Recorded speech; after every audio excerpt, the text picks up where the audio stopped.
Hello and good afternoon, NRL and motorsport fans the world over. Welcome to the grand finale of the NRL's fourth season. After weeks of intense competition, we have reached the crescendo of the symphony that is the Naughty Racing League's fourth season. My name is Toon, and joining me, as always, are two commentators I couldn't be happier to share a booth with. I am, of course, talking about Slow-Mo and Leo. Slow-Mo, here we are again. Another season finale is already here. How are you feeling about what you've seen this past season? Oh, this has been one of the best seasons yet. I mean, talk about some exciting finishes, plenty of strategy, really awesome car track combos for both A and the B groups. It only gets better every season. So just such a great season to watch. And we've got an awesome final queued up here, ready to go.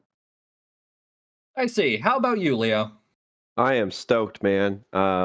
This is actually going to be my first final. Most of the other ones I've missed, so I have never actually completed a full season. So I am excited to see how this Bathurst race goes. I've loved every combo that has come across. Some more challenging for me than others, but I am still stoked to see how these guys do at the hill. Great to hear. Now, for this broadcast, us over on the Friday side will be covering the Division B race, and then we'll kick you over to the Saturday team hosted by the immensely talented team of Flaw Genius Gaming, T-Case, and Tatty. But fret not, we'll all be back here with you after the Division A race. With all that said, it's time for the time-honored tradition of speaking with the man, the myth, the creative genius himself, the man with the A+ rated smile, McNaughty. McNaughty, how are you, sir? Hey, doing all right. How are you guys? How you guys doing? Doing good, doing good. Can't believe the season's already at the tail end, so that's something that's a little bit of a shakeup, how time flies. But I guess we'll just jump into the questions. So this season is by far and away the largest season that we've had. How much preparation did you do in advance to ensure you could accommodate just the wide array of drivers? Well, I'll say this. Season 3 actually served as like a good framework to like get an accurate gauge of like how much work was necessary. I brought a bunch of people in to help me with testing before the season, finalizing track combos, communication within our Discord server. So the amount of work that I had to do actually was less compared to season 3. There was more work to be done, but I've got a great team behind me. First of all, starting with you guys, the hosts, all 6 of you, the production staff behind the scenes, the stewards. There are a lot of people who work on this behind the scenes that make it go. So while I'd love to pat myself on the back here, it's not just me. It's a whole team of folks that bring this to your screen right now. I gotcha. All right, Slow-Mo, do you have any questions for the proprietor of this fantastic league? Yeah, I mean, first of all, McNaughty, as always, thank you for the opportunity. This has been so much fun. Tell us a little bit about, we've seen some really good combos this season. Is there one or two in particular that you would have rather been on track as opposed to in the production booth? Oh man, that's a good question. I genuinely enjoy all the combos, but there are two. Okay, and it's my favorite one to watch so far has been this past Saturday in the rain in Tokyo. That's my favorite to watch. The favorite to race would have actually been probably the Goodwood combo in the Group 4 Lamborghini. Yeah, that's one that I was like, oh man, I wish I could have been a part of from the get-go. Obviously, Grand Valley is like one of my favorite tracks to race on. Group 2 is one of my favorite categories to drive, but I feel like I get to do that a lot. Goodwood is not a track that you see very often, which is part of the reason why I picked it. But yeah, those would be my my two favorite ones that, you know, one that I enjoyed watching, and then the other that I definitely would have wanted to race in. Toon, take note. Maybe a good idea for an exhibition later. You know what? Screw it. Yeah, I'll write that down. All right. Now, Leo, how about you? Any burning questions for the man himself? I mean, once again, thank you, McNaughty, for having me come on.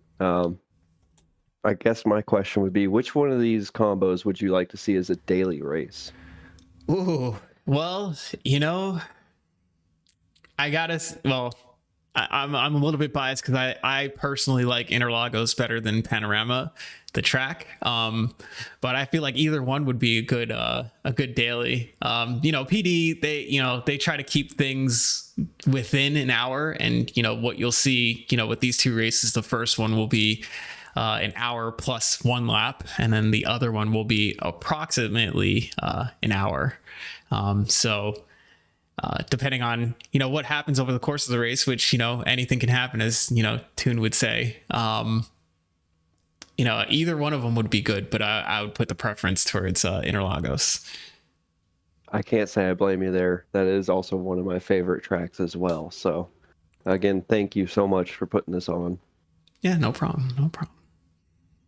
Now, before we go, since we're talking about races, I do have one final question for you. Sure. During the preparation for this season, were there any races that you thought would have been just absolutely amazing, but you just had to put on the chopping block?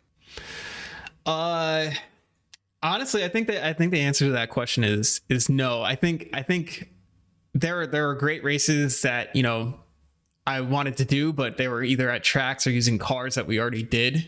So I wanted to keep the surprise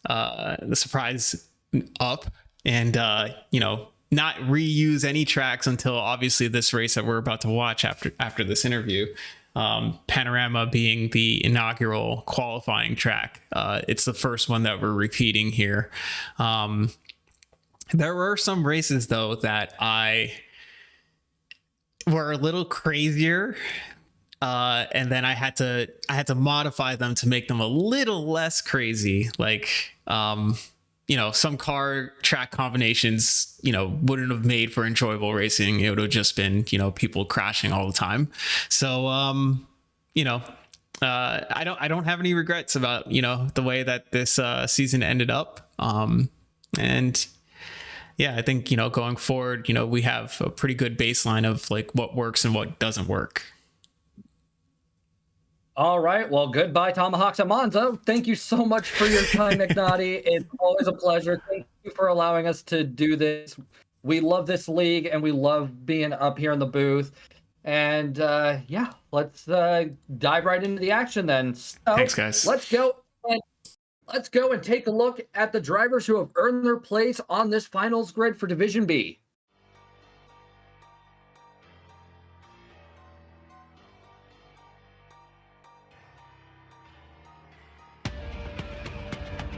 So, for our Division B drivers, we have... I guess we're going into the race settings. So, for those of you that watch SRO, this track should look familiar as the Australian GT Series is racing here over this weekend right now. That's right, we're going to the land down under, and our finalists are at Bathurst in their choice of one of 4 Group 3 cars, which are the BMW M6 Endurance model, the BMW Sprint model, the Lexus RCF, and the Genesis X. They will be racing 1 hour on the mountain. They will have all racing tires available to them, so the racing softs, racing mediums, racing hards with none required. They will have 3 times tire, 3 times fuel, or 2 times fuel, my apologies. They're also going to be contending with heavy damage, brake balance is allowed, grid start with false start check, and there is no qualifier.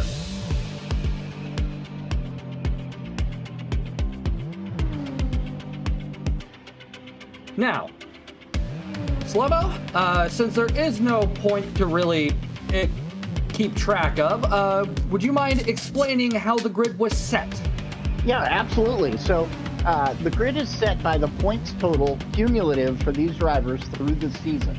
So the individual with the most points is starting up front and down the line from there. So these guys have earned their grid spot in the finals to be able to hopefully position themselves to get into that championship circle at the end of the race today. Thank you, Slow-Mo. Always a pleasure to have you. And now let's go and see the driver lineup will be. So, for our drivers for this championship bout, which is winner takes all, mind you, we have Cyrus Nicky GT, Racer 51, PHG Lead Pencil, Parquet, Deputy Fishtail, Sugar Shuffles, PHG Salamander MN, PHG Bells, PHG Papa, RTS Bandit, Angry Fredbird, PHG Skellington, Jesner, and the reigning Season 3 champion in Luis. This one is going to be a tricky one. I do not envy any of those drivers down in the middle of the pack, and also listed under their names are their YouTube or Twitch information, should it be applicable, as well as their racing team affiliation or their free agency.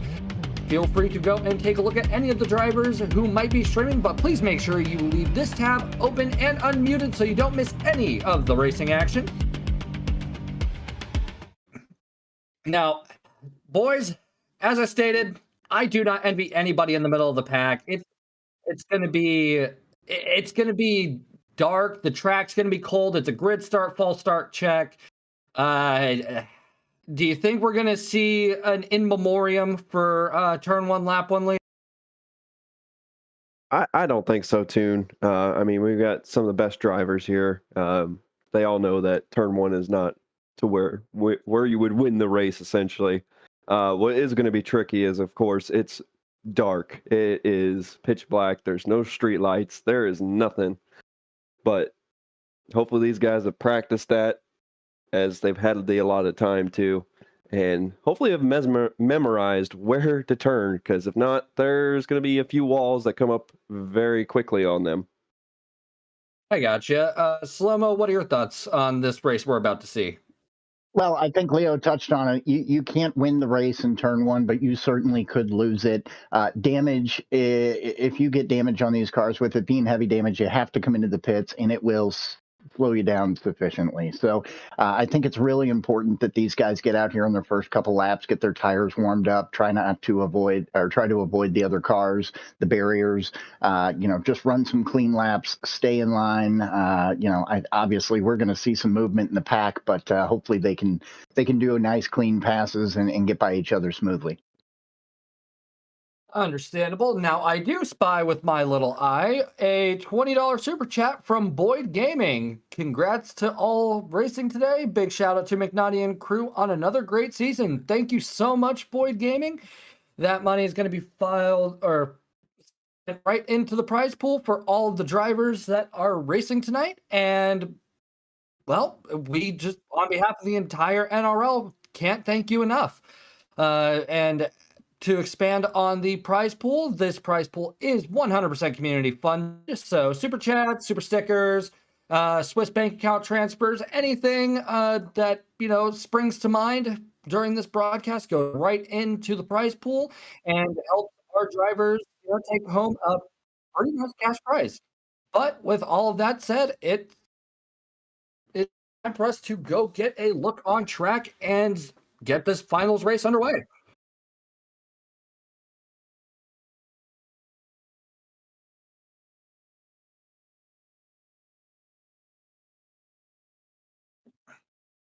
Now,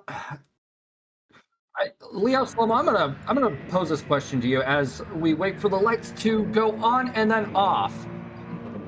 Actually, I'll wait for the lights because this might be long-winded. Either way, this is gonna be winner takes all. It doesn't matter where you start, matters how you finish. And Lead Pencil jumps the line, and now they're away. And already contact at the start. Coming up into Hell's Corner, it looks like Lead Pencil didn't lose P3. Racer 51 running very wide, definitely going to lose some positioning there. And it looks like Nikki is going to be leading a pack of Hungry Sharks. Now, Leo, Slow-Mo, do either of you enjoy being tracked with other cars on it?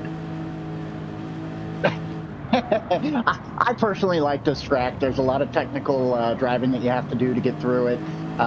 You've got to be gentle on the brakes.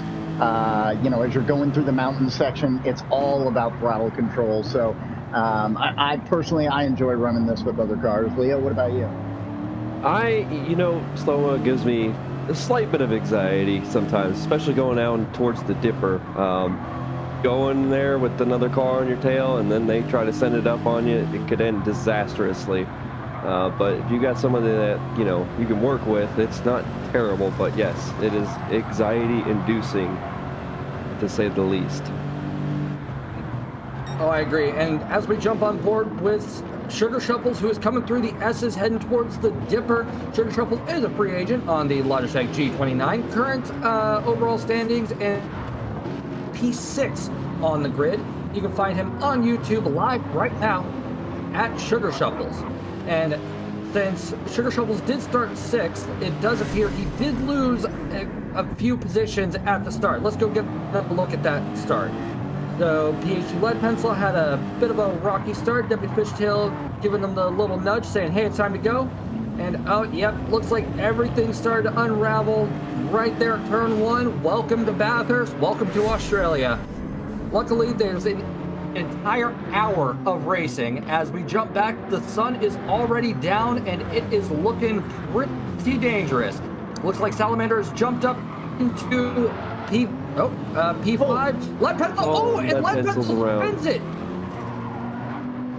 Careful. Jester. And rejoin right into Jester. That's unfortunate. Yeah, that is really unfortunate. Don't know what caused that, but luckily for all of our drivers, there's still 57 and a half minutes left of racing, so there's tons of time to bounce back. As we jump on board Deputy Fishtail, who is currently staying close behind Parquet, and I also noticed that Cyrus Nicky is definitely trying to get away as fast as possible. Deputy Fishtail is part of Team Infinite Octane Racing, driving on the Fanatec DD Pro using a PSVR2 headset, which, to make this a whole lot more terrifying, started 5th for this race, and you can find him on YouTube at Deputy_Fishtail. Actually, we're going to touch on that PSVR2. Leo, would you drive this circuit at night wearing a VR headset? No, I would not. Yeah, I didn't think so. What about you, Slavo? No, not a chance. I struggle with the VR, especially for a variety of reasons, but I have vertigo. It doesn't do well. And this is like a real life roller coaster with that on, I'm sure. Yeah, I think wondering what the drivers in real life go through with this circuit in this kind of machinery is best left as a thought. I don't want a peek behind the curtain. This track is not my bread and butter. If I did it would be during the day. But now we're on board with PhD Salamander MN, who is a part of Team Papa's House of Game on the Logitech G923 and started P7 this race. You can find him on YouTube at Salamander MN, where he does racing, and he also does livery as well for GT7. Fantastic livery artist. I'm also making note that, and I would also like to make note that I'm getting work from production. Boyd Gaming's $20 super chat, so thank you once again for that, Boyd. And now we are on board with PHG Papa, who is currently in P8 and about half a second behind Sugar Shuffles. PHG Papa is the owner and proprietor of Team Papa's House of Game, driving on the Logitech G29. Started P9, so he did gain a position. You can find him live right now at Papa's House of Game, all one word. Leo, what is the motto for PHG? Better racers, great people. Well, close enough. I'm sorry. Overnights, man. I'm sorry. I worked overnights. I'm half awake right now. We're happy to have you. That's for you, RJ. Great as we racers. jump on board. There we go. Yeah. As we jump on board with Luis, who is currently a quarter of a second behind Bandit as they head up towards Skyline. This is a definitely, ooh, getting very close to the wall on that one. Just looking at this cockpit view, it is not, oh my goodness, this is not ideal. To those of you that race Gran Turismo 7 in cockpit view of your own volition and not due to having a VR headset, I commend you, but I also wish to ask, are you okay? As we see here, Luis is a free agent, driving on a controller and the PSVR 2 headset. Oh no, he's on the VR as well. And started at P14 on the grid, definitely climbing his way up the standings, and Luis does have quite a bit to prove here, seeing as how he is trying to defend his Division B championship, doesn't he, Leo? Yeah, I mean, we saw an excellent showing from him from the last season. He's been a little quiet this season. Maybe them spreadsheets he's got are a little off now. I have talked to him a few times, and he's probably got some other stuff going on, but he has been practicing a lot. So, I mean, I hope he can do it, but we'll see how it goes. I believe he said something about pulling a Max Verstappen and trying to last to first this. Would I be correct in that assumption, Leo? You would know more than me, but I've been a little out of the loop. From what I'm seeing, yeah, that seems to be what he said. All right, and now we're jumping on board with somebody Slow-Mo knows very well, an Angry Fredbird, who is a part of Team Left Lane Motorsports, driving on the Fanatec DD Pro, started P11, and you can find him on YouTube at Angry Fredbird. Wait a minute, am I reading that right? Slow-Mo, your brother has a DD Pro? He does, yes, that's correct. Okay. Now, I also know you've been observing Fredbird's driving in preparation for this race because, well, I mean, your siblings, your teammates, and of course, you know, got to do our commentators' due diligence. How was he faring? Ooh, and Deputy Fishtail hitting the wall into the S's. Oh, there might be a bit of a concertina effect coming up. Yeah, and he's got damage from that. To answer your question, Toon, you know, he's been putting in a lot of practice for this season, and you know, we've all kind of made jokes about the fact that he can run casual laps. I think that's actually his strategy today is to keep it casual, stay out of the wall, and stay nice and calm, which he seems to be doing a good job of. As we see, looks like Racer 51's going to stick his nose up there on Deputy and probably get that done. Nice move. Yep, got the overtake done before the chase, but ooh, almost went into the back of Parquet. Great car control and it slowed down enough to avoid any calamity. Now, there is one thing I should note. We see Parquet, we see Racer 51, we see Deputy Fishtail, we see Sugar Shuffles, but we don't see Cyrus Nicky. And looking at the grid, it would appear Cyrus is just peeling away right now. So I think some of the drivers might have to focus on cooperation over trying to battle for position. Wouldn't you agree, Slow-Mo? Oh, 100%. Cyrus Nicky's got 2 minute 3 second, laps going up there. Where if you look at Parquet, he's running 206s right now. So they've got a pretty big gap to try and fill if they're going to try and catch up with Cyrus. Although Cyrus is on the softs, so he's probably going to be in the pit a little quicker than Racer 51 on the medium. Then you got Deputy Fishtail on the soft. One thing I was going to call out to, there are a couple drivers that opted for the hards. Parquet started on hards. Actually, he is the only one, I'm sorry. But yeah, that's an interesting strategy to start out on the hards. I don't know if he's thinking he's going to try to go and maybe gas or what? You know, I was actually trying to reason with people last night, asking if anybody tried the hards to see if they could, go for the overcut of the century and only box when they need fuel. So it's good to see we've got a couple drivers that have opted for the harder compound of tires. It gives a nice diversity and strategy for this race, as we're keeping an eye on Bandit, who has quite a bit of damage, front bumper and front right wheel damage. He's looking a little dinged up at the moment. RTS Bandit is part of Team Left Lane Motorsports on the Logitech G Pro wheels, started P10, and you can find him on Twitch at Rolling It Twice, all one word. So, looks like we've got some of the drivers that have been able to make make some leaps and bounds in positioning. Bandit jumping 2 positions, Papa jumping up into P6. Luis, who started from P14, is already in P7. So, and we're only just about a little over 10 minutes through this race. So, how this is going to unfold, I have no idea. You guys know I say it all the time. Anything can happen. As we jump on board with Papa, who we can barely see due to just how dark it is. Again, VR drivers, are you okay? Now, Leo, with us having a huge swath of strategies and tire compounds and all of that, do you think anybody might have an inherent advantage in the long run? Because obviously the softs are going to burn out faster, but you'll have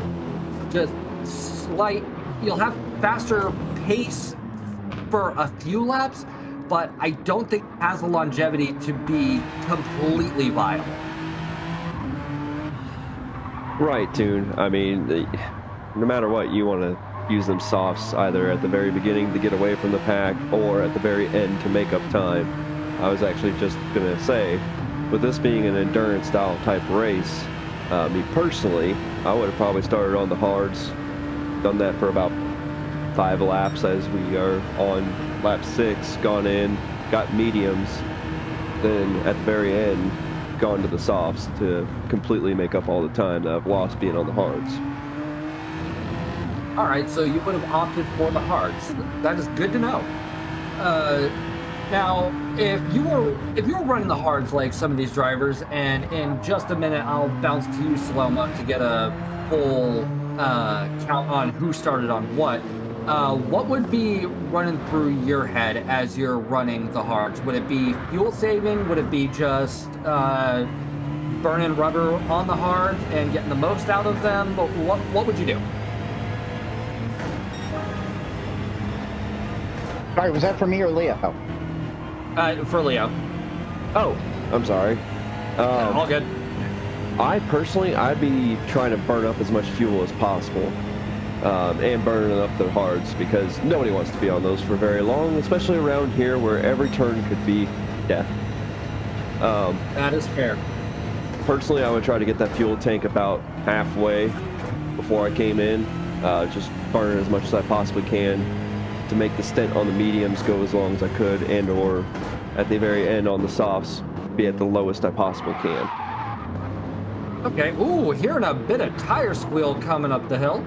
Now, Slow-Mo, you said we had 2 start on the hards. How many drivers started on each compound? So we got 2 hards. How many started on the mediums and how many chose softs? Yeah, and Toon, I misspoke there. There's actually just 1 on the hards. That's Parquet. Looks like we've got 2, 3, 4, 5, 6, 7 on the mediums, 8 on the mediums, 5 on the soft. So I think medium seemed to be the predominant compound that most of the drivers went with there.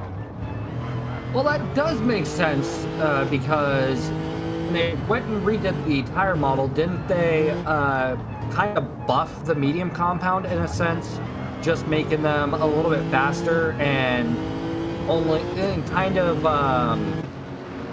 reducing the time discrepancy between them and the softs?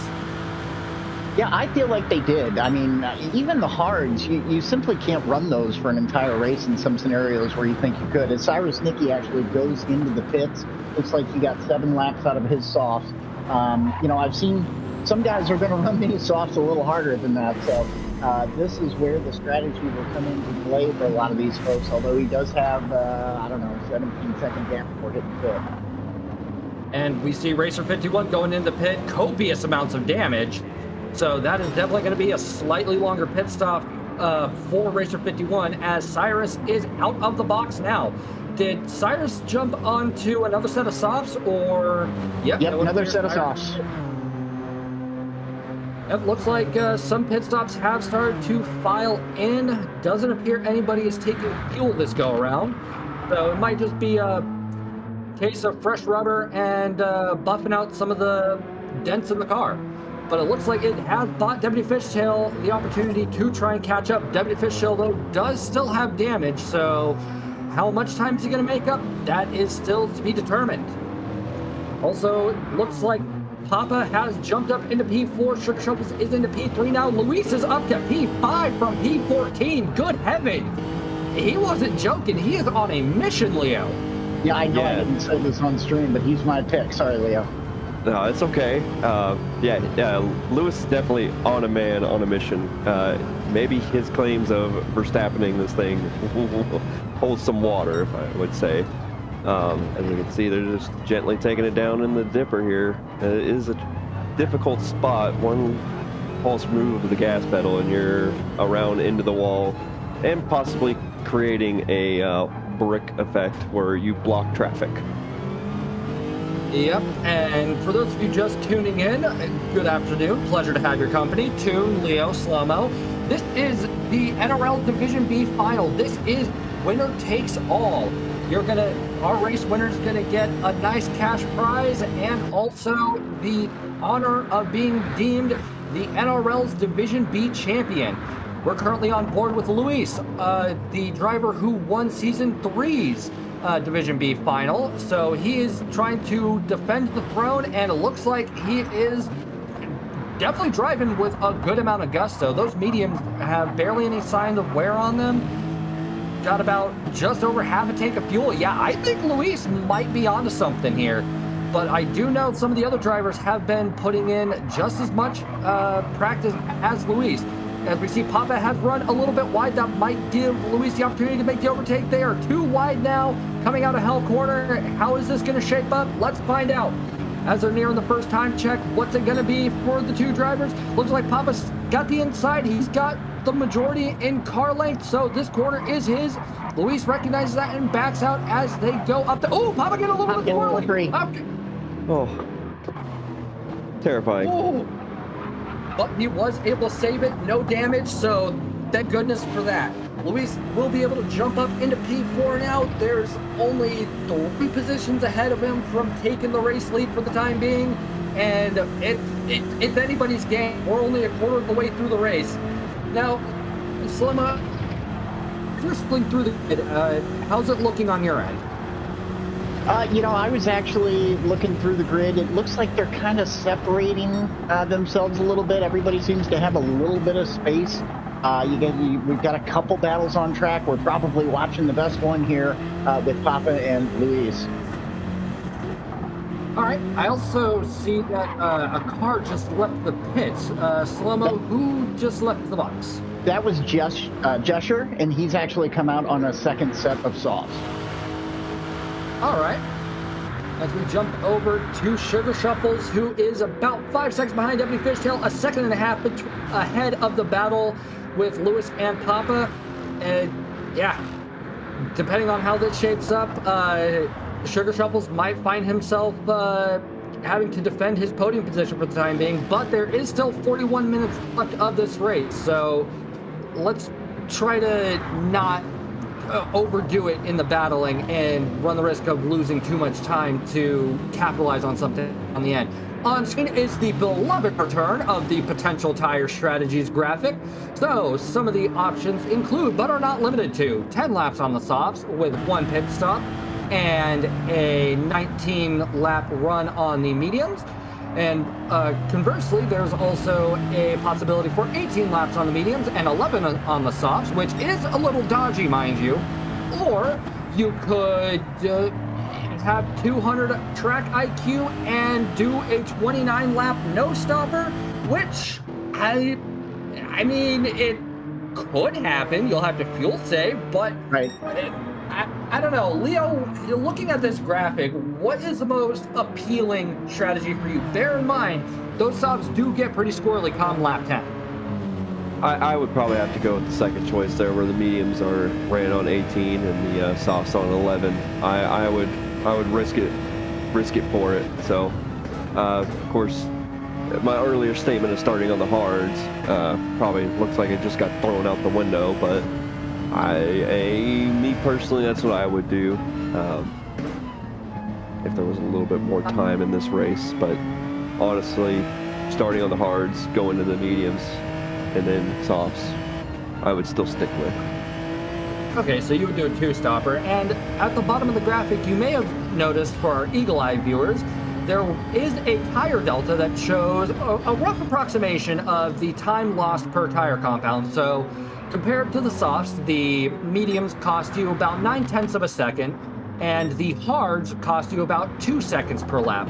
So in a race of consistency, it would be, it definitely would benefit the drivers to take these into consideration. And that might be why we only have one driver running on the hards at the moment. Now, as we jump on board with PHG Skellington, who was part of Team Papa's House of Game on the Thrustmaster T150, started P12 and is now up in P11. You can find him on YouTube at Jack of Trades 0911. Looks like he's having a pretty peaceful drive right now under the starry skies of Australia.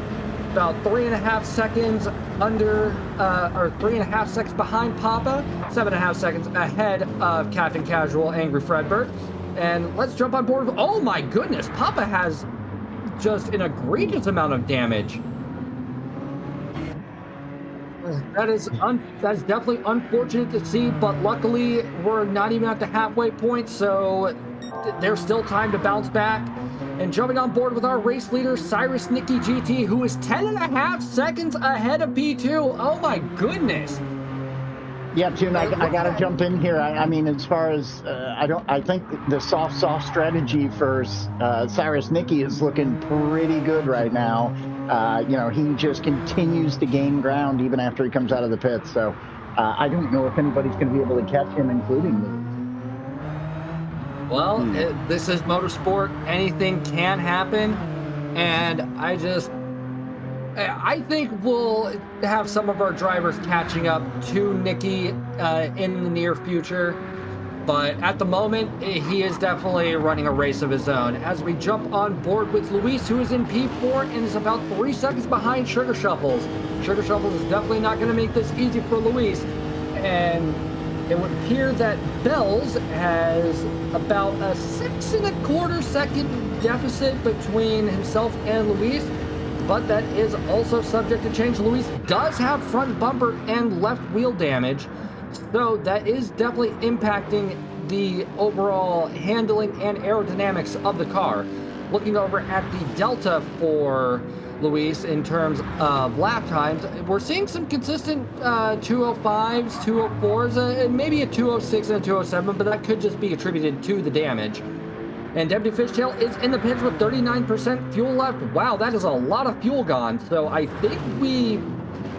Slow-mo, could you spot if we have drivers actively fuel saving in this race? Because 39% fuel, that's quite crazy. So we take a look I'll at have to take a look. Racer 51. Here we are with Racer 51, who is... Let's see here. Deputy Fishtail went from 39 to 61% fuel, so about half a tank, which, Leo, would you say that's about ideal for fuel weight in the car?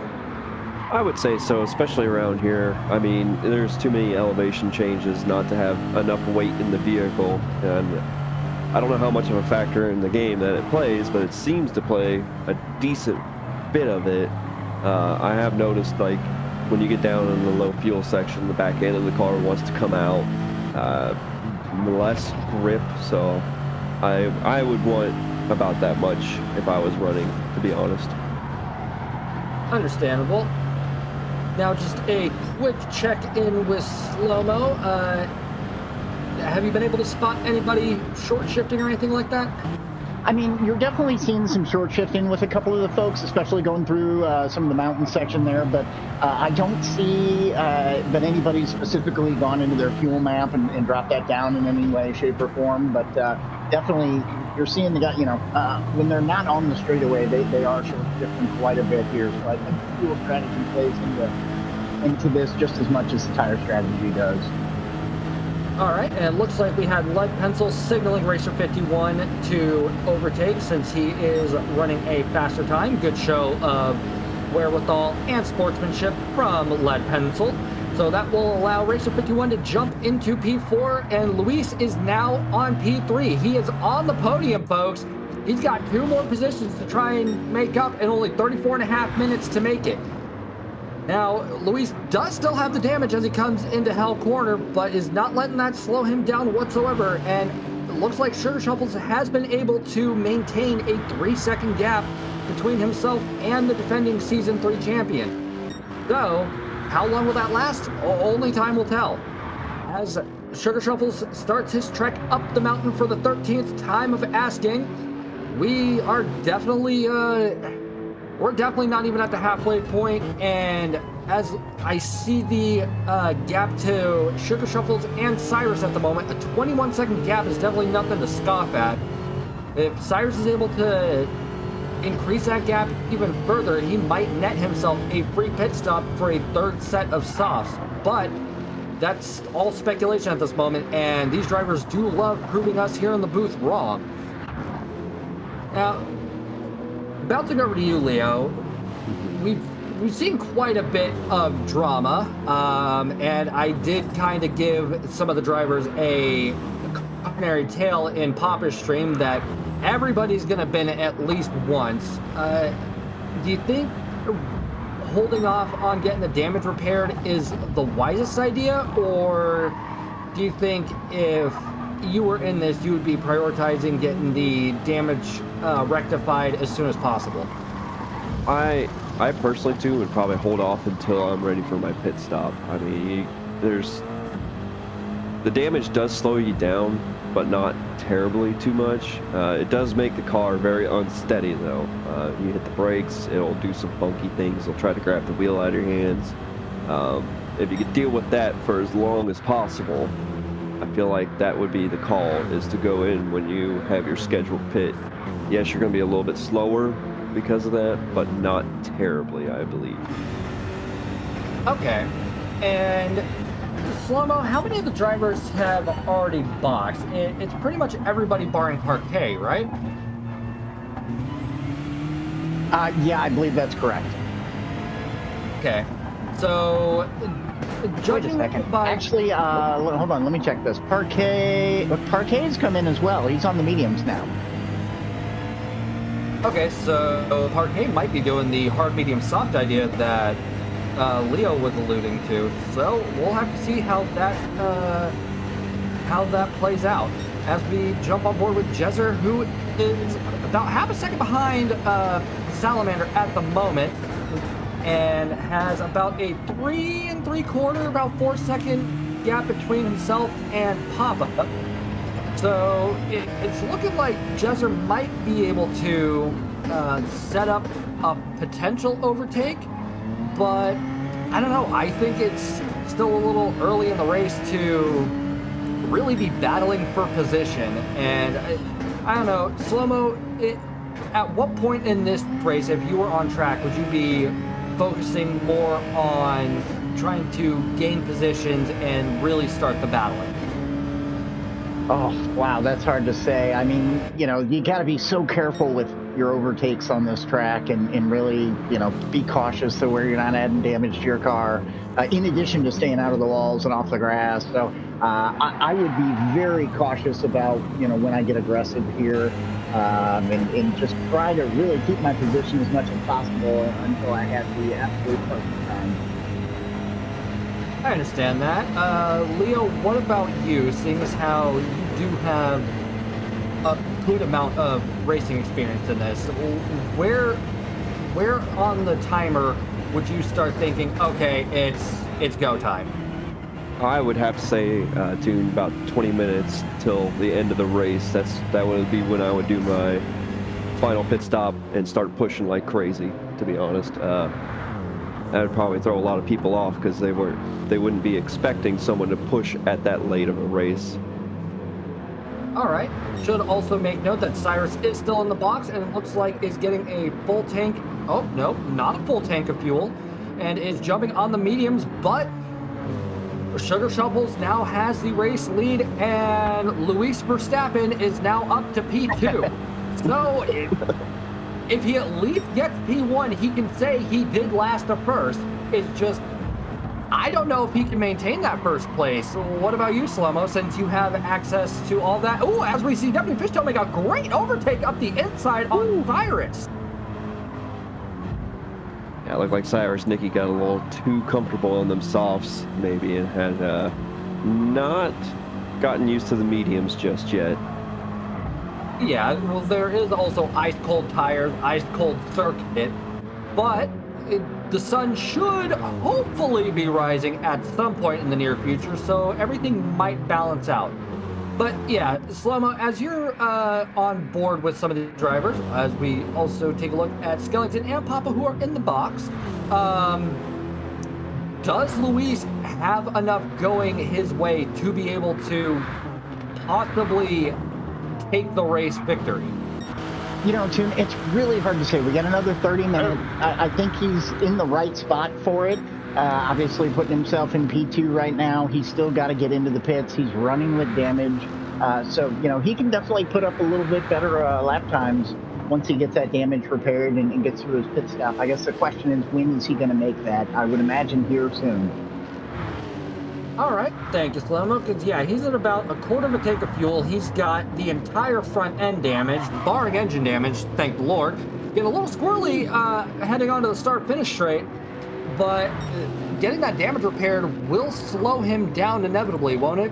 It'll be, what, about 3 seconds per wheel or something, and then the bumper damage? That's right, 3, 4, sometimes 5 seconds, depending upon how severe that damage is. All right, as we jump on board with Cyrus Nicky, who just came out of Hell Corners, now on the mountain straight. Looks like has quite a bit of an uphill battle, but given the tires and the fuel, I don't think we'll be seeing Cyrus box again at any point soon. Actually, I don't think we'll see Cyrus box for the remainder of the race, if I had to speculate. What do you think, Leo? I believe you're correct on that one, too. He's got enough fuel, it looks like, to last the rest of the race. He hopped on the mediums to do the longest stint. I think maybe his call of doing a double stint on softs may have been the move. I don't know for sure, but it's looking like it might have been. All right, and also should make note that it would appear Cyrus is running traction control with those cold tires on this cold surface, so that's probably going to be a huge determining factor in this, because that traction control will definitely have his back, especially in sections like this where he's coming into the dipper and heading towards Forest Elbow. But it also does pose the question, how much TC before it becomes a detriment and not a actual assist? Leo, since you run TC, what's your cutoff for running it? It's not only TC too, and it's the stability, the counter steer. I would probably crank it up to about 2 on this track if I was out there. Yes, it is a little bit of a hindrance, but to keep the car from pretty much crashing out, I believe it would be in my best interest to have it on at least 2, maybe 3 if you need it, but we don't have any rain here, so unfortunately that would be where I would land, and it can allude to having consistent laps, very consistent laps. All right, and I should throw up that Luis has made the important pit stop. What happens after this may make or break his chances at becoming a back-to-back Division B champion, as he has gone from P2 to P7. Looks like, given the delta between himself and Angry Fredbird, this will be the only position he won't lose any more positioning from this, given the delta, but definitely 41 seconds is nothing to scoff at. And did a double stint on the mediums? That is an interesting call. We jump on board with Lead Pencil and P6, who has rear end damage. Fuel light is on. Those mediums are looking a little worse for wear, but Lead Pencil is 2 seconds behind Parquet, and I think we're going to be seeing Lead Pencil box this lap if I were a betting man. Slow-Mo, would I be correct in that assumption? I mean, he could probably get one more lap, but boy, that'd be pushing it close on gas. I would imagine his crew chief is probably urging him to get into the pits this round. All right, and it looks like as we see Lead Pencil come into the S's, the car is getting a little bit squirrely. I also spy a bit of TC from Lead Pencil as well, so I think we might have a commonality between these drivers with these fresh tires and this cold surface. We've only got just under 20. Oh, big contact with the wall. Ooh, drivers coming out of Forest Elbow better be mindful. There is no ghosting, so one wrong move and you're going to turn this into a big game of Rock'em Sock'em race cars. We jump on board with Luis, who can now close that gap to Lead Pencil even more after a huge knock into the wall. That's just unfortunate to see, but there is the saving grace that there is still 23, almost 24 minutes left of this race. And there might be a runover lap for a good portion of the drivers as well. As we see Luis coming out of the chase and heading in towards Murray's corner, how is this going to fare? Holding it nicely, going into second and short. Getting a little cat and mousey with the gears. That may have almost ended in complete disaster. Heading into Hell Corner, the gap is now a second and a half. Looks like Luis is finally getting some control with the car, and it might be time to climb back up the ranks for our Season 3 champion, as we see Bandit has gone into the pits. So, when you heard Bathurst at night, Group 3 cars, tire changes, 1 hour, Leo, is the amount of carnage we're seeing on par with what you were expecting? Do you think there's more, a little less? Honestly, less. I mean, we've got some world-class drivers here, so I mean, I was expecting, a couple of taps on the wall and a couple of bumps. Not to the extent that you would see in said daily race. I mean, these guys are giving each other space, as we saw earlier when Lead Pencil let Racer 51 go by with the hazards and stuff like that. I mean, that just shows you, like, everybody's got their head on a swivel. Everybody knows what they're supposed to do. They're not here to wreck each other. There's no going after each other. So, I mean, honestly, it's about what I expected from these guys in the carnage level. Ooh, Lead Pencil drifting it around Forest Elbow, and it looks like Sugar Shuffles will have to go in the box. 13% fuel. Why is Lead Pencil in the grass? And getting off those mediums, which will propel Racer 51 into the race lead for the time being. And it looks like Luis will take P6. Sugar Shuffles has fallen down into P4. How many more positions will Sugar Shuffles lose before he gets out of the pits? We will have to wait and see, but Racer 51 does not appear to have too much of a gap over P2 at this current juncture.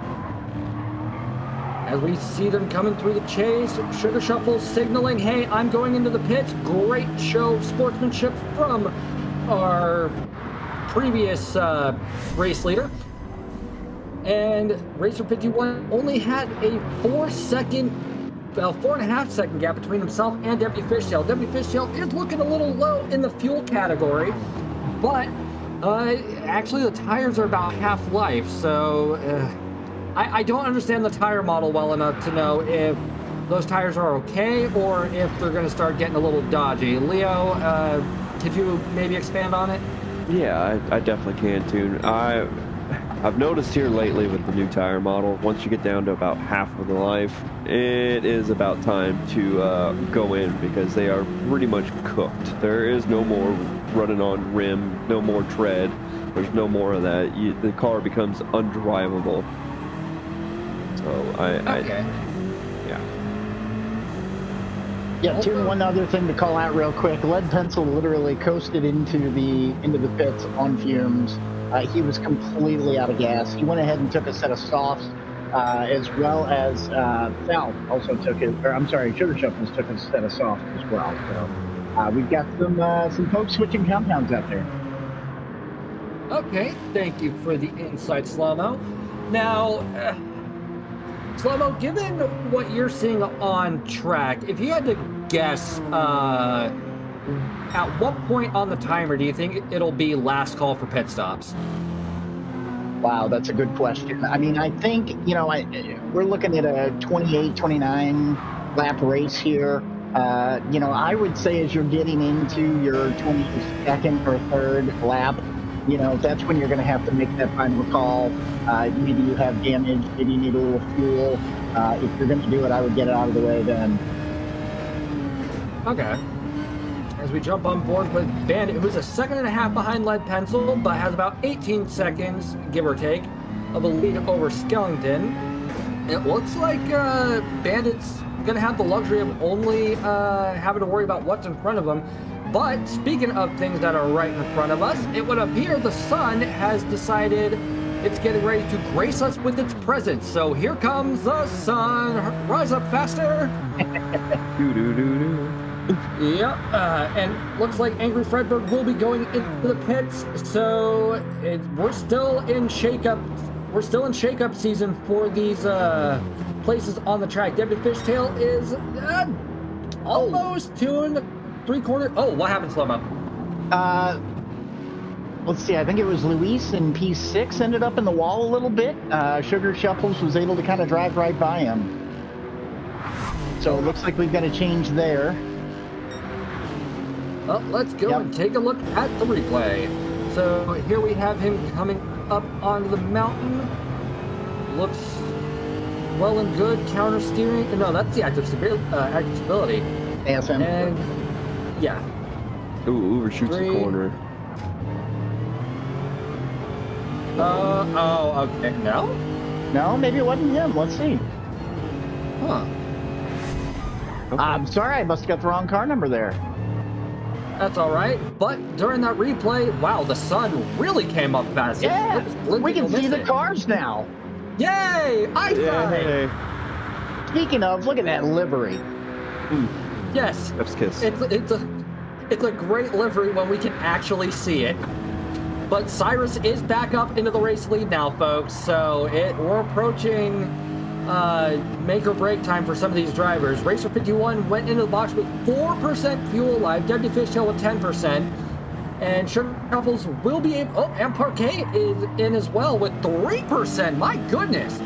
But looks like Sugar Shuffles will slingshot all the way up into P2. But for how long? Half a tank of fuel, fresh softs? I'm not sure, but that also does mean Luis will go into P4. And actually P3 possibly, as he... No, actually, maybe it will just be P3 because... Or no, P4, because it looks like we've got quite a bit of congestion coming up onto the mountain with Jezzer in P12 and Racer 51 in P3. So there's still a good amount of racing left here. Racer 51 having to... Oh! That was a little dodgy, but luckily there was no incident. And good show of sportsmanship by Jesser by allowing the cars on the lead lap through. But Leo, the sun's up. It's breakfast time. The sausages, the hash browns, eggs, coffee. It's all coming. What do you think we're gonna see now that the track's gonna start warming up? We're going to start seeing them lap times probably get a little more consistent, a little quicker. I wouldn't say super fast as we see Deputy Fishtail smack the wall and Lewis goes through. Like he was standing still. Honestly, he's got to be carrying some boulders to try and make that pass, because how many people try and make a pass in the Dipper? No, thank you. Yeah, I choose life. But like Lewis. But I think Deputy Fishtail's about to have an answer for that. See what happens here. I am inclined to agree with you. Deputy Fishtail does appear to have the inside line, but doesn't have enough momentum to try and sneak up the inside to get the P4. Luis did get a teensy bit squirrely coming out of the chase, but I think he will hold on to the position, but just. Might be worth jumping on board with Sugar Shuffles for a minute. Him and Racer 51 are having a pretty good battle here. They're right with each other, and you'll see this pack here is starting to creep up on each other. We're going to have some good racing come the end. Make no mistake about it. Oh, without a doubt. Now, I should also throw out that we're just under 3/4, or just over 3/4 of the way through with this race, and Cyrus has a 26-second gap between himself and the battle between Racer 51 and Sugar Shuffles. So I don't know how this is going to shape up, but if I were to do more speculating, it might be a case of Racer 51 and Sugar Shuffles are going to have to hope Cyrus makes a mistake, and a rather costly one, if they want a battle for that race lead. Leo, would I be correct in that assumption? You definitely would be. I mean, he's got the fuel, he's got the tires, he's going to go the distance all the way to the end, so he would have to make a massive mistake. And I'm not wishing upon that at all. Just want to throw that out there. But it can happen, unfortunately, at this track. One slight throttle blip the wrong way, and into the wall you go, or off into Narnia, into the grass, everywhere else. I mean, you can never tell. Now, Leo, given your experience with Bathurst, what are the corners you think have the most opportunity for a catastrophic mistake? Like coming up into the chase, you outbrake yourself, and next thing you know, you're having a picnic in the gravel. What are some other corners where you really have to exercise caution? As we're on board with Deputy Fishtail, this next one coming up onto the start-finish line, if you happen to get it wrong and blip that throttle incorrectly, you will go spinning off into the pit area. That one's a tricky one. Of course, going downhill into the dipper, you turn the wheel the wrong way, and or again give it more gas than you should. That is also where you would have a problematic area. Other than that, those are, well, and of course the hairpin, of course. Not enough brakes at the right time. You could go smack into the wall, as we saw, I believe lead pencil do by accident. Just getting the amount of speed that you need for that corner wrong can sling you out to the outside and make you smack that wall pretty good. Okay. Now, as we jump on board with Parquet, who is in P7 at the moment, fresh set of softs, a good amount of fuel. I think, if we had to, because the game doesn't have, a pit window, the honorary pit window, I think, is closed now. We've got 12 minutes left. Everybody's on their final choices, so I think the rest is probably going to be a sprint and a mad dash to the finish. Now, while we jump on board with Parquet as he is coming through Skyline, we did see a good bit of variety with the car choices. Ooh, what is going on here? Deputy Fishtail and Luis are having another meeting towards the closing moments of this race. Gap is just over a quarter of a second away, and Deputy Fishtail does have a good gap between himself and Salamander. So will we see Fishtail and Luis do a little bit of a shake-up for the standings? Maybe. As they go through the chase, it looks like Luis is holding on nice and tightly to that position. As it comes into the final corner, will there be enough momentum? Nope. Looks like there's not an... Oh, might actually see them overtake here. He's inside. Yep, he's on the inside as they come into Hell Corner. What is it going to be? It looks like... Luis has to back out, yeah. Yep, he has to back out, unfortunately. Now, Slow-Mo, we've got just about 10 minutes left. Do you think anybody's gearing up for a big overtake? I think we just saw one of the better battles on the track right now. Parquet is looking up ahead at Salamander. I don't know if he's going to catch him or not, but this battle with Luis and Deputy Fishtail looks like the closest battle on track right now.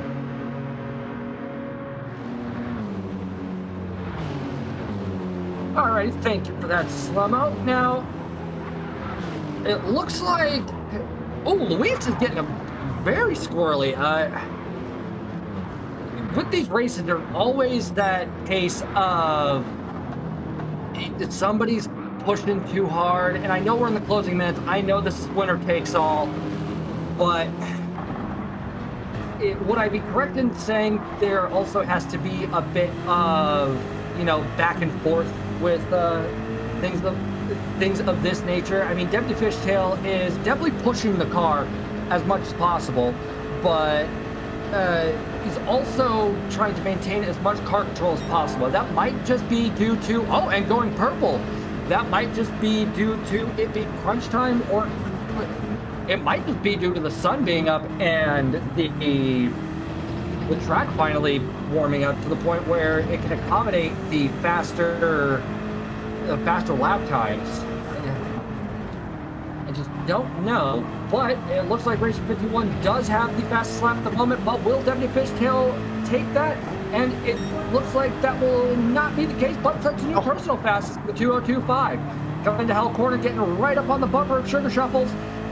And it looks like Deputy Fishtail doesn't have the run to make an overtake before they go to the second turn. Or I might be mistaken. Looks like Deputy Fishtail might be trying to find an opportunity, but Sugar Shuffles does have the defensive line. Could a send up the outside work? Ooh, it's a little dodgy, but no, doesn't look like Deputy Fishtail had enough momentum, but good effort on him for trying. Now, as Deputy Fishtail stays all over the bumper of Sugar Shuffles, that pressure has to be on. But who has the worst position on the top of the mountain, Leo? As in what, dude? Like, who has got the better tire wear and all that, or ability to control the car? I would say who's more at a disadvantage here? The one being chased down, or the one doing the chasing on a portion of the circuit where it's a lot of twists and turns in braking zones? Probably the person chasing down, I would say, because we just saw Deputy Fishtail kind of tap the wall there a little bit. It is definitely hard for someone that is behind you, essentially. You gotta think you're the first car down there, you've got all the room in the world. It is very hard for the car chasing, I would say. Okay. I don't know. Just to add to it, it looks like Fishtail's got a little bit of a tire advantage on Sugar Shuffles. Not by much, but just enough to where that might actually become a factor here in the next lap or two. Oh, and it looks like he's going to try and sneak on the outside, maybe? No, I don't think he can get through there. Nope, RJ covered it off perfectly. Yeah.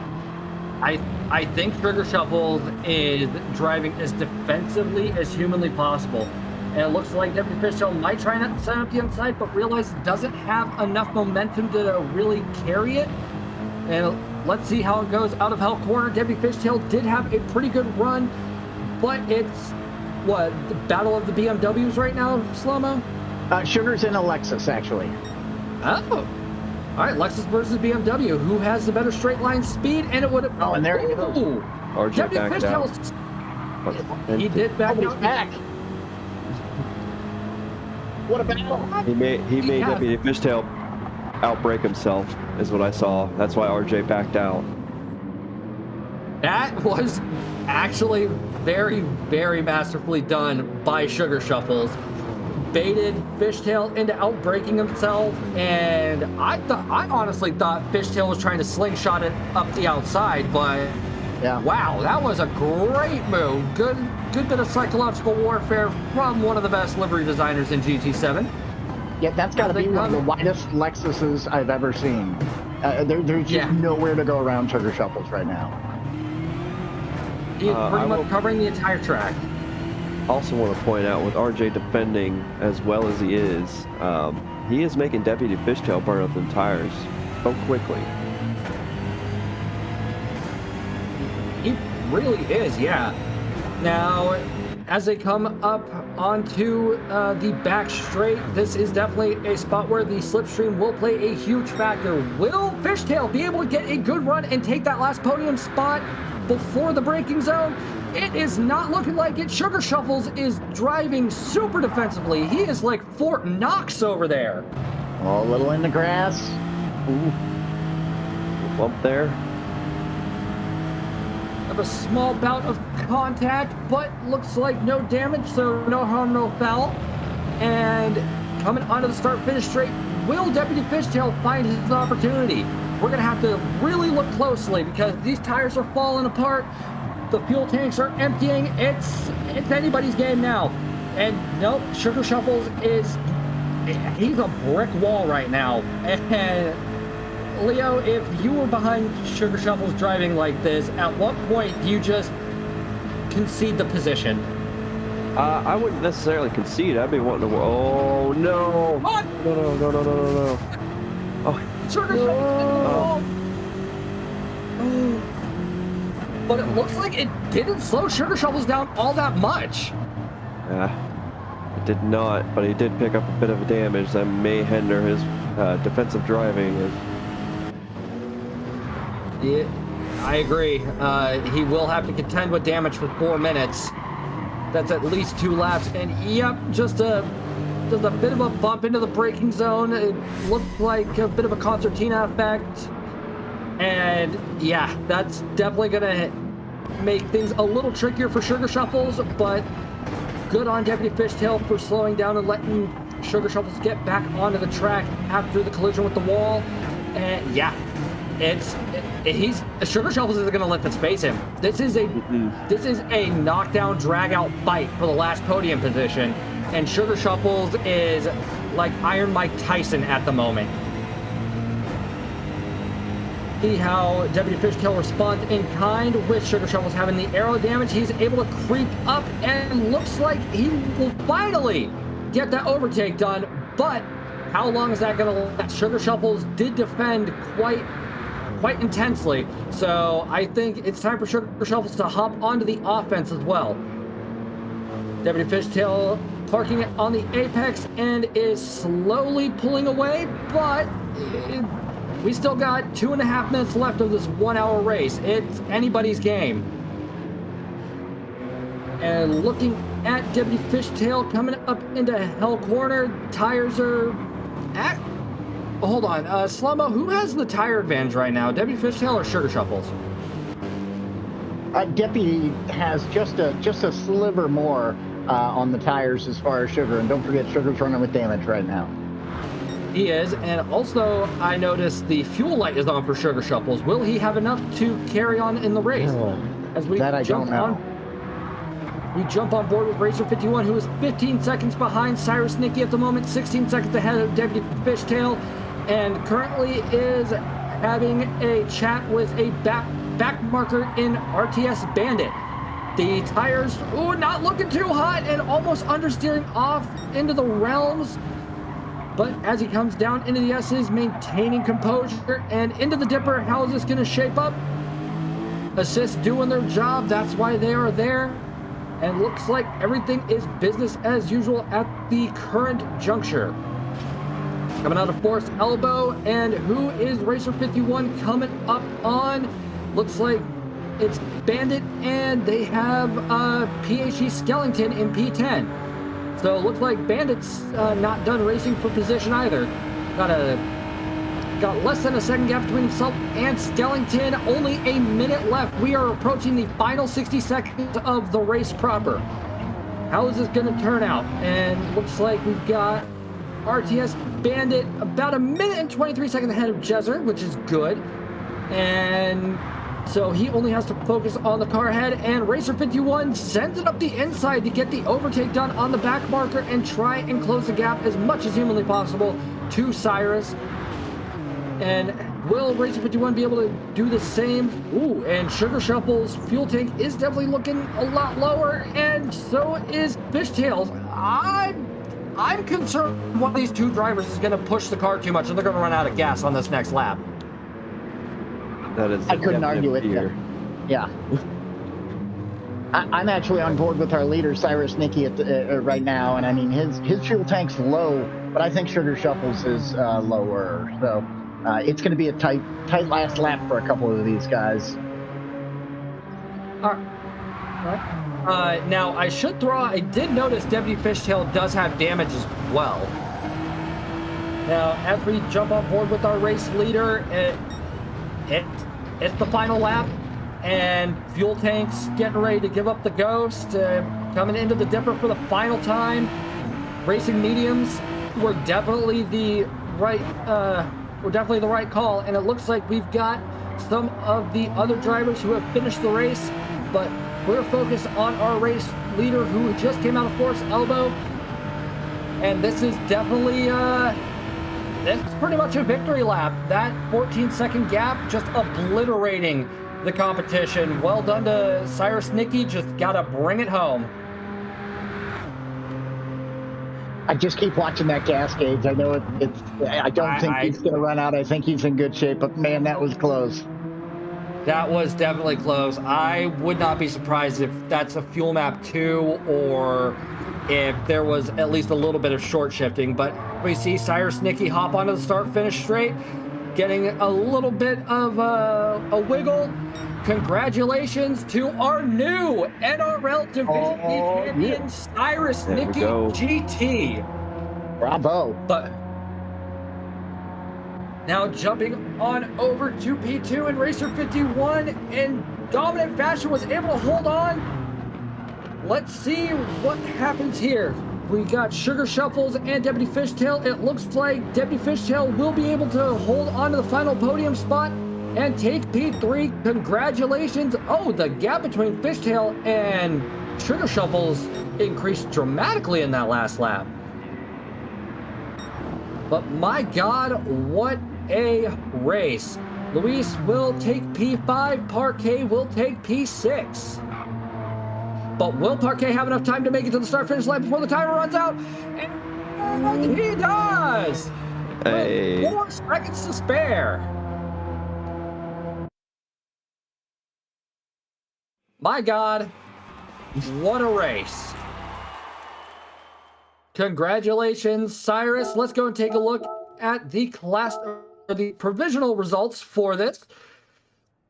So, taking the race win will be Cyrus Nicky GT with a total race time of 1 hour, 1 minute, and 8 seconds.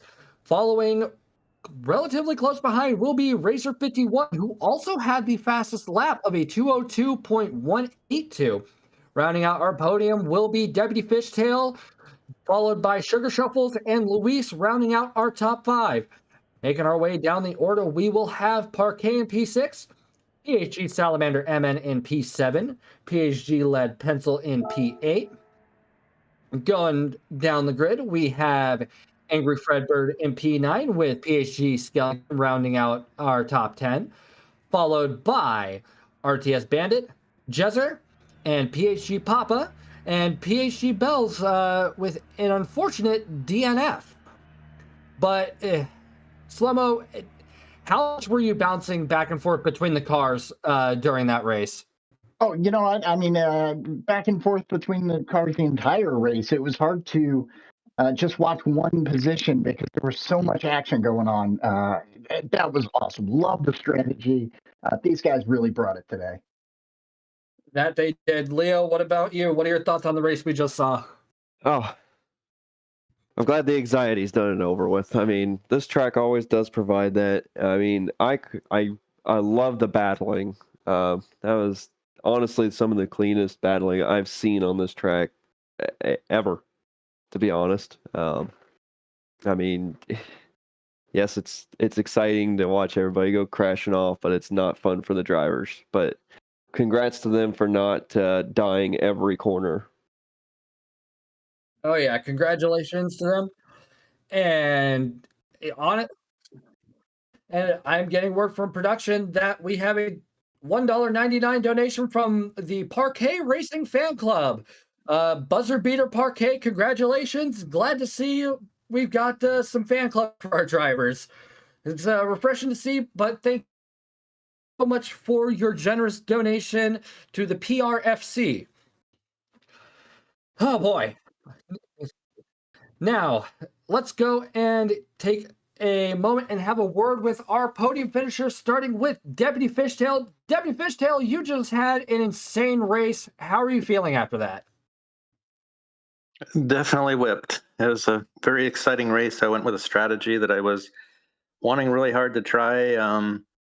Was kind of thinking that I was going to go the RMs with the one stop, and kind of happened to me in such a way where it didn't quite go how I wanted, where you kept getting caught behind traffic, but way it goes, and still pulled the podium out of it. Yeah. So I gotta ask. You had an insane battle for P3 with Sugar Shuffle. It was, yeah. How did it feel having to contend with a driver who made a car the size of the entire circuit?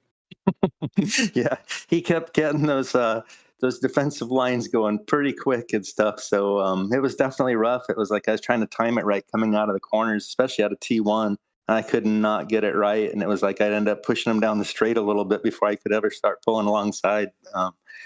It was definitely a lot of fun. A little bit not happy with a little touch and stuff there in the one bend there and stuff, but I made sure he stayed in front of me. Didn't think he got any damage out of it and stuff, but yeah, definitely it was a tough battle. He put up a fight. Glad to hear it. Slomo, any questions for our P3 recipient? Yeah, Deputy, congratulations. Really well executed strategy. Correct me if I'm wrong. Did you go two-stopper softs all the way? It sure did, yes. Yeah. Okay, yeah, I don't think you're the only one who went that strategy. We saw a lot of soft tires out there. Towards the end there, where you were battling, it did look like you had the slight tire advantage, and I wonder if that really made the difference for you, because he certainly did not make it easy to get by him. Did you start to kind of question whether maybe you should just hang behind him for a little longer at any point, or were you just bound and determined to get by? It was bound and determined. It was basically either force a bobble or make it happen. I Yeah. figured there's only a couple laps left, and it's like if I time it wrong and happen to blow some corner somewhere, which can happen, if I ended up with any sort of front end damage, I definitely would have been P4. So had to get it done. Yeah, it looked like as you guys had that contact, like you mentioned there, in I think it's turn 2, he might have got a little bit of damage, and it looked like that may have played a big factor there on the straight. But really great battle. That was so much fun to watch. Congratulations, Leo. What do you have for Deputy Fishtail?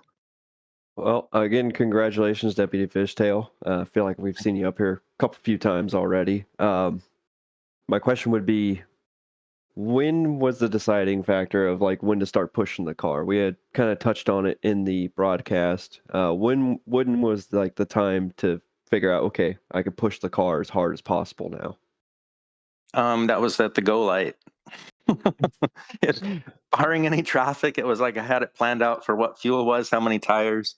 I ran 11 laps on that first stint on softs, and it was mostly just because I had clean air in front of me. I did suffer a little bit on those laps, but I was pushing what I had the whole time, start to stop.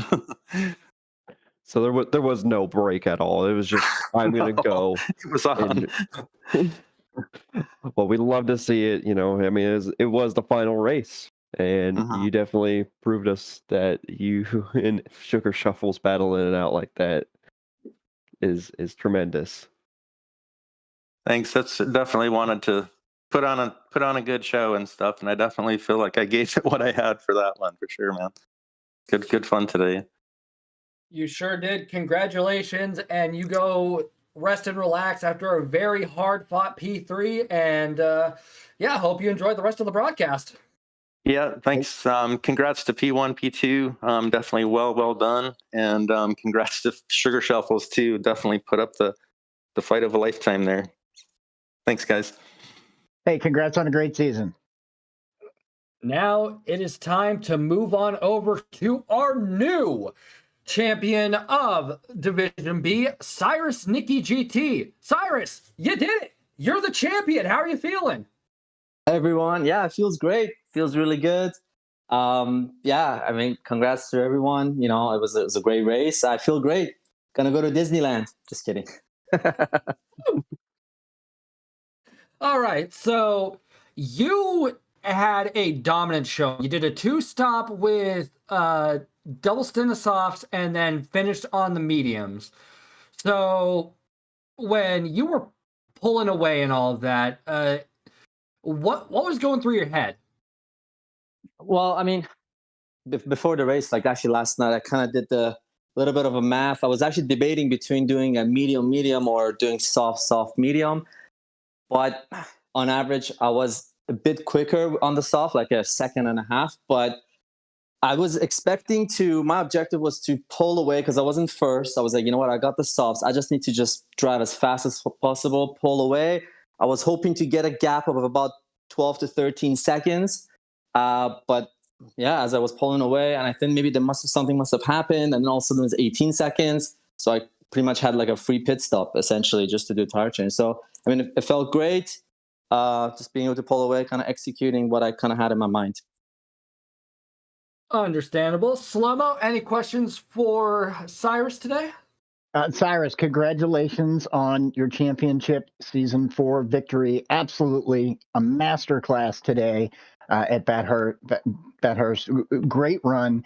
Like Toon mentioned, you went soft, then medium. On your last pit stop there, did you consider maybe doing another stint of softs at any point, or were you dead set on getting on those mediums and staying out on track as long as possible? Yeah, I was pretty like dead set on it. I mean, you never know. Things could always change. You know, you hit the barrier, you get damaged. But at that point, I knew obviously others, they probably, if they were on medium, they would probably have to pit on the lap 16, 17, something like that. So I just thought I'd go on the medium. The only time that I was thinking about changing my plan, it kind of crossed my mind. I think it was the last maybe 10, 15 minutes. I think Racer 51 maybe put softs, and my gap was like 24 seconds, and I was on the medium, so it was going down a second. I could have stopped and put on softs because it takes only like 15 seconds, but I'm like, you know what? I don't think it's enough time. That was the only time that something maybe crossed my mind, but I was just trying to stick to my plan. Yeah, love it when a plan comes together. That was, like I said, that was a master class out there.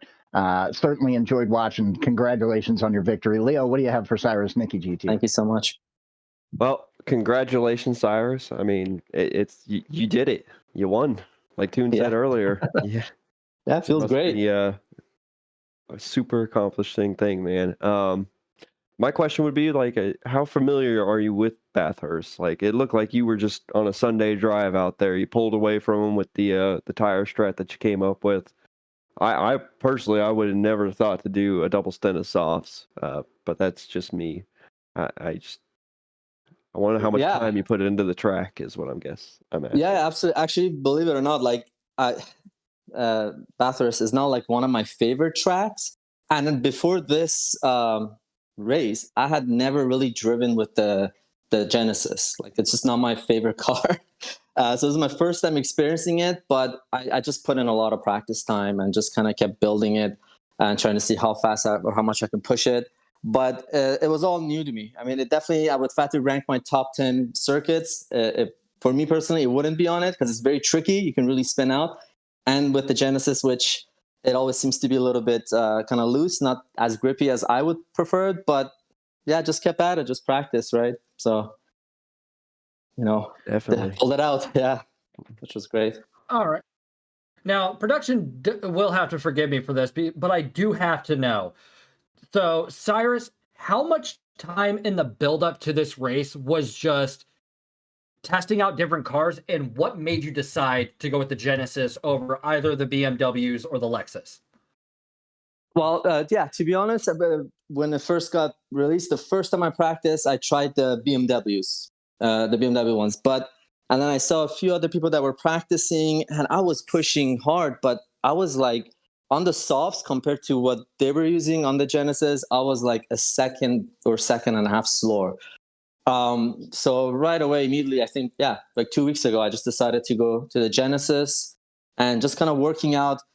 It seems to be, able to do about 16, 17 laps on the fuel. So the medium strategy kind of lined up with the fuel consumption. But then a week ago, I decided just to kind of switch to the soft mediums. But in terms of how many hours and how many runs I did, I would say probably about like a good 10 hours. Wow. I probably did the race like 10 times just by myself, just doing practice and, putting a stopwatch. Yeah. All right. Well, it looks like all that hard work paid off. Congratulations. Go tell everybody you know that you did it. You're a champion, and let the ego run wild. Thank you so much for your time, and have a great rest of your day. Yeah. Thank you so much. I mean, this was my first season at NRL. Again, it was an honor. It was so much fun. I cannot wait to, hopefully, we have season 5 and come back and try to defend it. But there's some amazing drivers. So yeah, and also shout out to my buddy, Almost Podium. He helped me practice a lot too. So thank you so much for having me, and have a wonderful day. You too. All right. Now, with all of that being said, we're going to go to an intermission. And on the other side, you will have the amazing team of Flaw Genius Gaming, Tati, and T-Case. So stay tuned.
Welcome back, everyone. Hope you've all recovered from that exhilarating race we've just witnessed in the final for Division B. Congratulations to Cyrus Nicky for the race win to become champion of Division B, and all the drivers competing, putting on a great show for us all.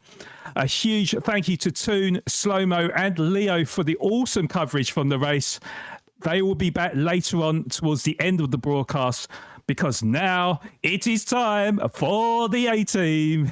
Yes, we have one very excitable commentator here and two in the background. We are like kids in a candy store licking our lips in this highly anticipated grand finale in Division A. We started off with 28 drivers split into two camps, 14 on a Friday and 14 on a Saturday, where they had 3 rounds to accumulate as many points as possible to determine qualification going forward. Well, those points and positions have been calculated, and we are left with the final 14 drivers who will be battling it out for honours. Only one can be crowned the new champion of the NRL Season 4.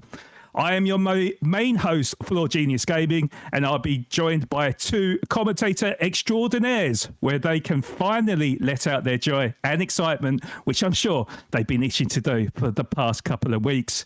It's the awesome duo of T-Case and Tatiana. Good afternoon to you, T-Case. Good to have you back, and how are you feeling? Oh, I'm feeling great, Vlad. Good to be here. I can't believe it's the finals. We're here. We made it. Big congratulations to Cyrus Nicky for being the Division B champion. We just got treated to an excellent race and are about to get treated to another great one. Indeed we are. And Tati, also, nice 2-week break for you. How are you feeling? And are you ready for this momentous occasion? I am. I'm feeling refreshed. Great. Definitely grateful for a break when you have exciting races like we're about to have back-to-back. Interlagos. Ooh, let's go. Mm-hmm. Let's go indeed. So yes, it is finally time to take you through all the details for the final time in Season 4, the grand finale of Division A. So we are off to Sao Paulo in Brazil for a visit to the famous Interlagos. Track length is 2.6 miles, 10 turns to the left and 5 to the right to make up a total of 15 turns. Drivers will be racing a total of 38 laps, or just shy of 100 miles in race length. There'll be no qualifying. Grid will be determined by their final league positioning calculated last round, and they'll be driving Group 3 machinery, which has been draft picked. More details with that in a minute. They'll be greeted with a grid start with full start check on. Balance of power is enabled, but the drivers can change their brake balance and their natural frequency settings. Mechanical damage set to heavy, tyre wear rate at ×3, and a fuel consumption rate at ×2. All racing compounds, the softs, the mediums and the hards are required in this race, with many tyre strategies on play here. As this is the final, no points or race bonuses are required. It's a straight up sprint to the end. Top 7 will earn prize money come the end of the race, but the winner will be crowned champion of the NRL Season 4. So as we mentioned, there was a draft pick ahead of this final. Drivers voted on cars to be banned in the Group 3 category, and 14th upwards got the first pick of the cars available. No more than 2 drivers can pick the same car, so this is a grid order, and cars picked as follows. So from the front row, Wid starts on pole position and he's driving the Peugeot RCZ. Joining him on row 1 from second position is MMR Moose from the Moose Mafia Racing Team. Looking to improve on his 4th position in Season 3, he has picked the Audi R8 LMS 2015 car. On row 2, from 3rd position, is Lisa Salters using the Ford GT Race Car 2018 version. Joining Lisa on row 2 from 4th position is Katie Lakai representing the Bib and Dribble race team and has picked the AMG 2016 car. On row 3 in 5th position, representing the Sector 7 racing team, we have the Truth Serum, who has picked the Lexus RCF 2017 car. He finished 8th position last season, looking for greater things in this season's final, with Chief Apollo starting in 6th position using the Alfa Romeo 4C car. On row 4 in 7th position, we have last season's finalist and NRL's very own Talon using the first of the Honda LSX cars, with the other of the Honda alongside him in 8th position. It is Go Instinct's very own Boku. On row 5, we have last season's Division B finalist, Purple Perp, on behalf of the Beehive Racing Team, starting from 9th position using the AMG 2020 car. He'll be looking to do the Beehive community proud in this one, and alongside him in the top 10, the recently acquired Moose Mafia Racing Team member, Velvet Thunder. He'll be using the first of the BMW M6 cars. On row 6, we have last season's runner-up, La Cabra, part of the Go Instinct lineup, using the other of the AMG 2020 car, starting from a lowly 11th position. Has it all to do if he is to go one better and claim top honours. Alongside him in 12th position is one of Moose Mafia's finest, Super Uber. He has picked the ever reliable McLaren 650S 2015 car. And finally, from row 7, starting from 13th position, we have last season's 3rd place podium finisher in Division B, formerly known as Wicco, is Papa's House of Game race team member PHG Banana. He'll be driving the second of the Alfa Romeo 4C cars today and will be accompanied by last season's 3rd place finisher from Division A. It's the sneakiest of Hawko's Racing Academy drivers. It is, of course, GLK Sneaky. He'll be driving the other of the BMW M6 cars. And go and support your drivers from each of their respective streaming channels, whether it's Twitch or YouTube, making sure you keep half an eye open on the McNulty channel so you don't miss a thing.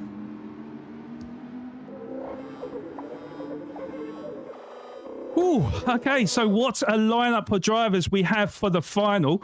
What are your thoughts ahead of this final race in Division A, T-Case?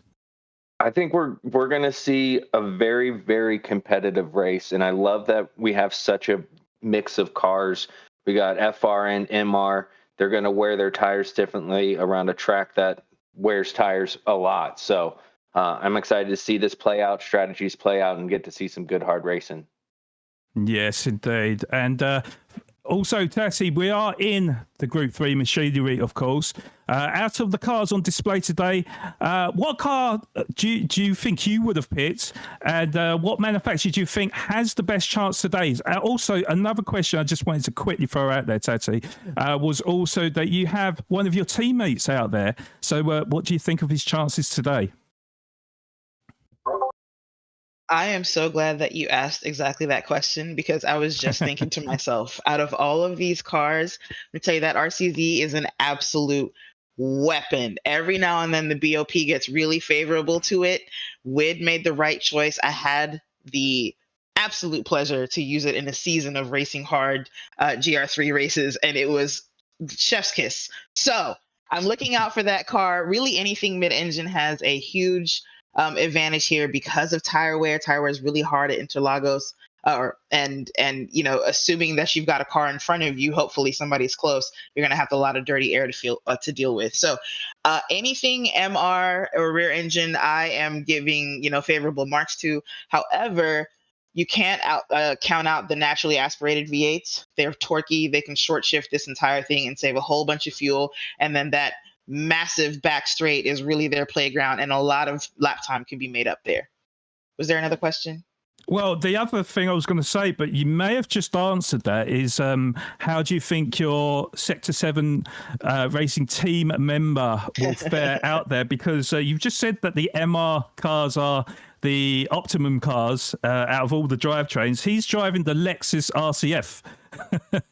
Well, he is. I'm going to say Wid is an S7R driver, though, so that counts. I feel like I've supported both equally. See, I had an MR car in there. I had a big NA V8 in there. Point is, they're both super fast, and I expect them to come in 1 and 2. I don't care which order. Fair play, fair play. Oh, and on the super chats, wow, we've got a $10 donation from CBD Driver. I'm not sure what he's saying there. Let's go, Moose. Okay, so no favoritisms there whatsoever. And also we've got a super chat from Salamander, of course, who competed in the Division B final. He said, what a race. Excited to watch the Division A race. Congrats to Cyrus Nicky on the Division B championship. Thank you so much for that $25 donation, Sal. Really appreciate it. Really appreciate it, CBD, as well. Goes a long way for the drivers and everyone at the NRL. We thank you all so much. So I think it is time to get this race underway. So we're going to look on board with the front row then. So Weird and Moose start on the front row as we wait for the lights to go out. It is 5 lights now. Lights are out and away we go for the Division A final. And Weird looks like he got a very good pull away with Moose just holding off Lisa Salters in P3, but it looks like Lisa just went a little bit wide. Kai up the inside, although he has, I think he's just gone down a position there. Lisa Salters back up into P3, Kai into P4, Talon P5, Boku P6, The Truth Serum in P7, so losing out 2 positions at the start of the race. Velvet Thunder up 2 positions from P10 to P8, so already chopping and changing at the top of the grid here.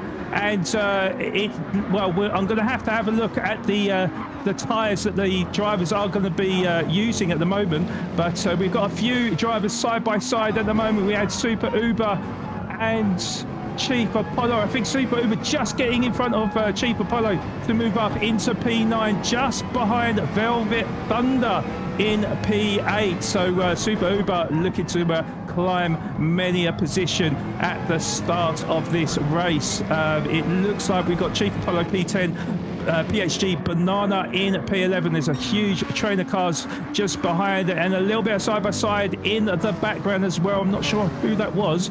I think it's Sneaky. So Sneaky up 2 positions then, moves up into P12. So we've got fights going on all over the place as we look on board of the replay at the start of the race start, and we're looking on board with Sneaky in that M6. It looked like Le Cabra got the worst of starts, going wide out of turn 1. So a little bit of contact with Sneaky and PHG for the fight for P12. Luckily, Banana able to keep it on track, but Sneaky taking full advantage there as we went 3 wide, actually, going into turn 4. But it looks like Banana made the move stick and kept hold of his P12, but Le Cabra and Sneaky were side by side in the background, fighting for that P13 position. Sneaky just coming out of the pit lane T-case, so it looks like he may have had a bit of damage, or maybe this is on strategy. Who knows? What do you think? Sorry, Tati, the spare camera. Sorry, I'll come to Tati first. Tati. Nah, no problem. I actually just caught the end of that, so I wasn't sure if it was damage or what. But yeah, I unfortunately I missed it. Yeah, I think it was damage because he had that contact. I mean, the trust that these drivers have in each other. They were going 3 wide into the Senna S's. There was a little bit of contact, but nobody got just completely obliterated. And I would imagine Sneaky did probably pick up a little bit of damage, and with the pack as close as it is, now's the time to go ahead and get that fixed so you don't lose too much time overall. Yeah, that's good assessment.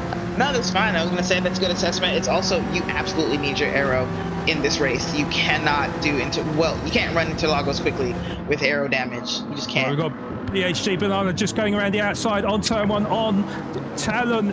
He's going to have to be brave to make that stick, but make it stick he does, up into P7. What a fantastic move there from Banana. Of course, it's on them racing soft tyres, so he's going to have that superior grip over the Honda NSX driver in Talon in P8. does look like Super Uber is starting to climb positions as well in P6. I do believe he's also on the Racing Soft tyres, so looking to have this lightning stint at the start of this race at Interlagos. Interlagos.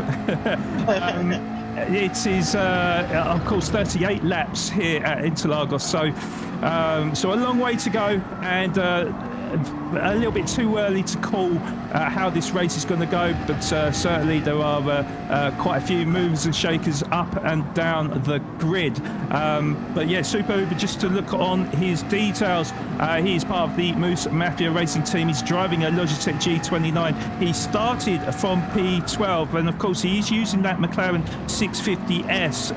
In terms of his race record, he did really well to get into the Division A final, because he got a DNF in his first race, a P3 in his second race, and a P5 in his third race, which did secure that position into the Division A final. So yeah, Super Uber looking to make amends and make an imprint in this Division A final. Before I come to you, Tati, for more racing action, if there's things that we have missed, we have got two super chats in chat. So we got Slipstream Racing with the, I'm not sure what currency that is, but it says 20. It might be. It's Poland, I've been told. So for that donation, they're set to 7 Racing. Let's go. PS Tati, have a good call. So getting the support from the S7R team members there, Tati. And also Rob G. Barker with the £2 donation, saying Team B&D and MMR for the win. So we'll see what happens there, Rob. There's a lot of talented drivers out there. But yeah, Tati, in terms of racing action, anything that we've missed so far? Some interesting things going on right here. In the top 5, you've got a mix of all 3 tire compounds. So not so much the racing softs and runaway mentality that we thought. Witt is on the mediums, and he is basically setting the pace, making Moose run those softs down, and thereby anybody else behind. Truth, who fell down to, I think, P8 or maybe P7, is back up to P4 on those softs on that Lexus. It'll be interesting to see when he pits and how those tires will wear, but he's had several little scuffles, but has made short work of most folks. That big gap between La Carba and Purple Perp is because La Cabra, sorry, I'm pronouncing that wrong, he had a half-second penalty at minimum the last time I saw him, and back behind him, there's not a whole lot of action going on, but he's got a nice train behind him too. Okay, fair enough. Do you know what tyres Moose is on? Racing Softs. Racing Softs, okay. So that's interesting. So Witt already showing that early pace that he's got then. So he's on the racing medium tyres. He's got the fastest lap time of a 1 minute 31.541. So interestingly, he is quicker than Moose, although Moose is sticking to him like glue, of course, on them soft tyres. But he's driving the Audi R8, which we know is pretty bad on them tyres. So really, Moose, if he's got any chance of making moves, he's going to need to make a pass on Witt. But you can see how sketchy that Audi is on the hairpin there. So best of luck to Moose, I would say. But yeah, he's part of it. Well, in fact, he's the leading member of the Moose Mafia racing team there. And I'm going to refresh my page there. He is using a Logitech G923. He started second, of course, because he qualified with 62 points. He's got 2 back-to-back P1s right now. So very unlucky to qualify behind Witt, who picked up 4 extra points from him. So Moose definitely coming in with a bit of form, but can he match the pace of Witt at the moment?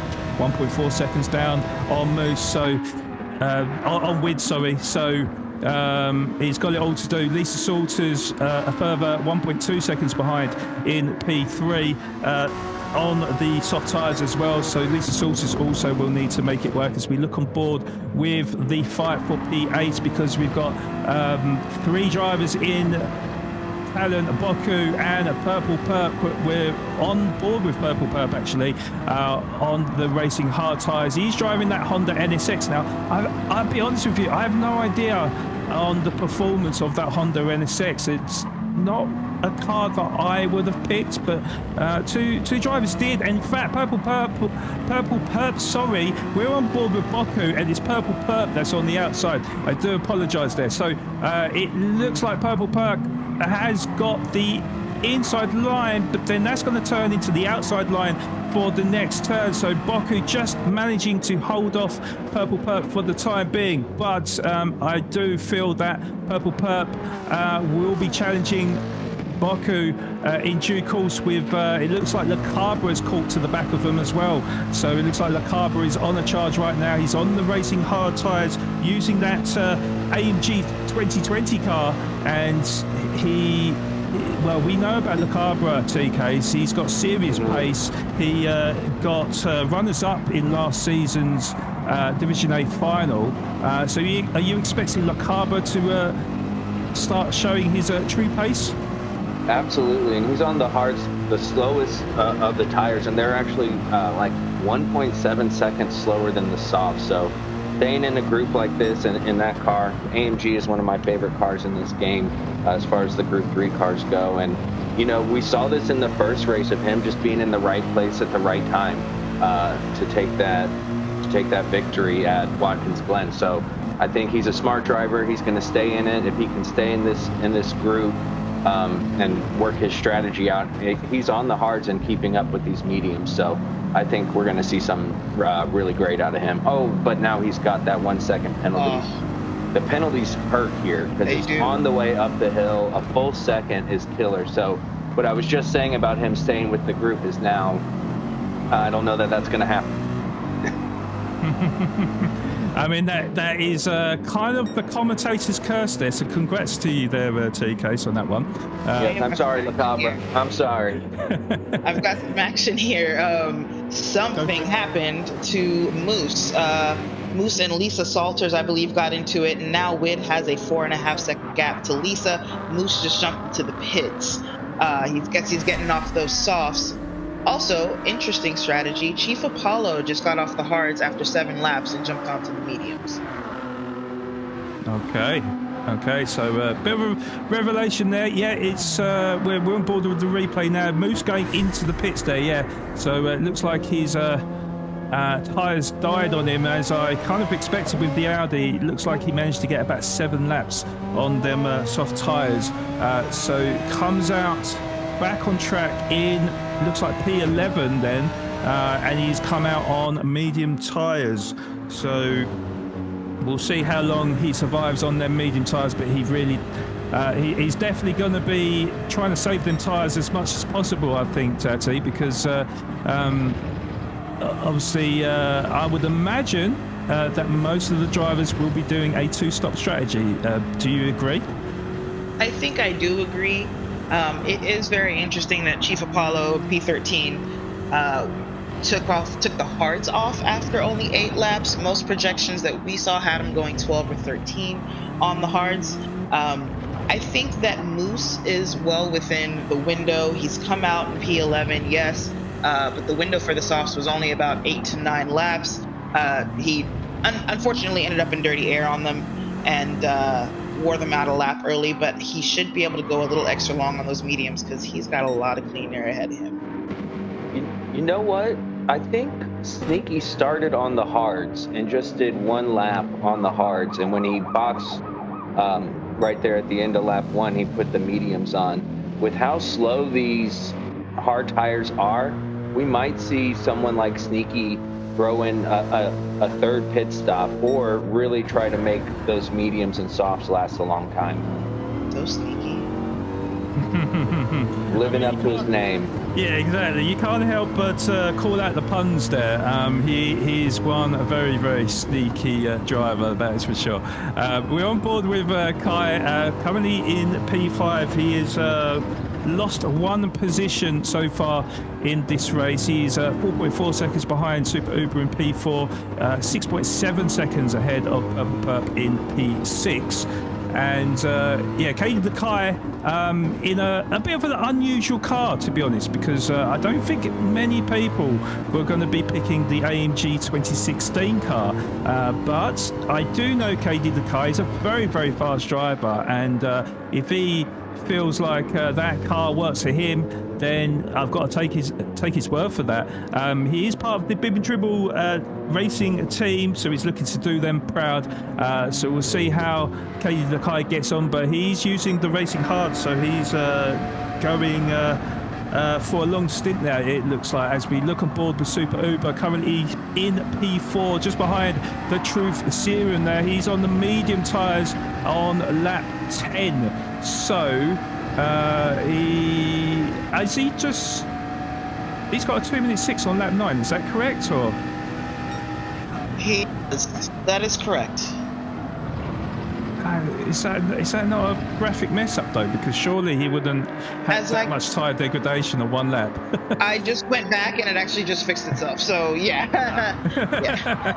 Okay, I thought I was going mad then. So yeah, Super Uber currently on his first stint then, racing medium tyres. He's been rather consistent, hitting the 1:31 range, but now he's I don't know if you can call it traffic, because the Truth Serum and Lisa are absolutely rapid, but right now he does look like he's driving rather fast and putting that pressure all over the Canadian in front of him, which is of course Tati's teammate, of course. You know, I'm sure silently or quietly Tati would be cheering him on. I've got no subject change. Why do you think that Lisa Salters would take the Ford GT? I don't have much experience with that car. Okay, that's what I thought. Because they've been well into the 32s for a good while, and everyone around was doing 31s. So I wonder, do you guys, either of you, have experience with the Ford GT and can tell me how it would perform here? TK, you want to answer that one? You know what? I have only used that car like one time. I used the other Ford GT that they have in Group 3, and before it got nerfed a little bit, that was one of my favorite cars to use here because of how much power it has on the straight. But the one that he's using, the Ford race car 2018, yeah, I don't have much experience with that one. It looks cool. It's great. I remember when it came out, I definitely went and saw it run at Daytona that year. Interestingly, it sounded really good for a turbo V6. I thought it'd be throttle to Narnia. Sounded really good. Well, I have got a little bit of experience, but yeah, I must admit the Ford race car wouldn't have been my choice. Now, another one that I kind of thought maybe a little bit of a strange choice is Moose, that we're on board with now, because he is using the Audi, so he's kind of in the same kind of bracket really. So Moose and Lisa were one of the last to pick their available cars. Now they probably thought there was nothing else to pick, and they thought they'll take a punt on these cars maybe. But as we already knew about WID, is they missed a trick, didn't they? Because WID picked the Peugeot RCZ, and I've got to say that car is pretty good, isn't it? So just unfortunate bad judgment maybe. Although I have to say they're still making it work though. Lisa Salters P6, Moose in P7. Moose, of course, on the no, he's not on the fresher tyres because Lisa Salters just come out, hasn't Lisa? So.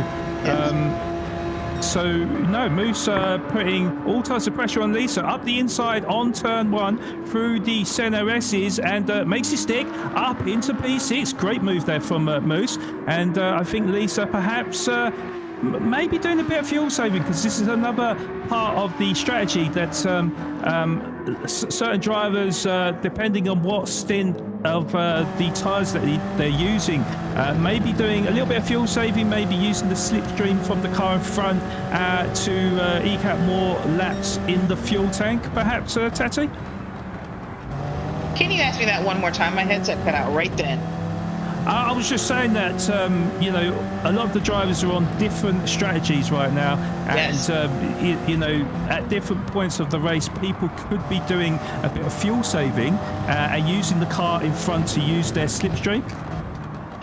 Oh yeah, absolutely. I've noticed some short shifting going on as folks have been, drafting behind each other. Unfortunately, we've gotten a bit more separated as the pit stops have come in. So I think this is going to be the time where drivers are just trying to go as quick as they can. Maybe a little bit in the mid pack. We've got Sneaky in sixth, Lisa in seventh, and The Truth in eighth. They might get some slipstreaming happening and fuel saving happening in that pack. Everyone else is spread out. Okay, all right. Well, so at this point of the race, we're not even halfway through the race at the moment, so it's very difficult to call who is doing really well in the race. To be honest, we can only call it how we see it. But Kai at the moment currently P10, just behind PHG Banana. He's already served his hard tyre stint. He's on the medium tyres now, and actually it looked like in the background we had Chief Apollo.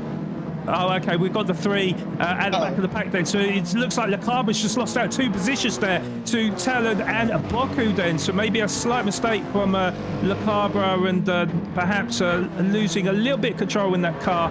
But of course, he's firmly in the hunt to make positions. So we'll see how they get on. But let's have a look on the replay, actually. So Lacabra up the inside going into the first turn. Then Talon had the slight overspeed, but Lacabra just went deep, it looks like, and Talon swept down the inside, and the old switcheroo as well from Boku makes him go up a position into P13, and Lacabra just perhaps slightly outsmarted there. But of course, we do know Lacabra is an awesome driver, and I'm sure he'll come fighting back.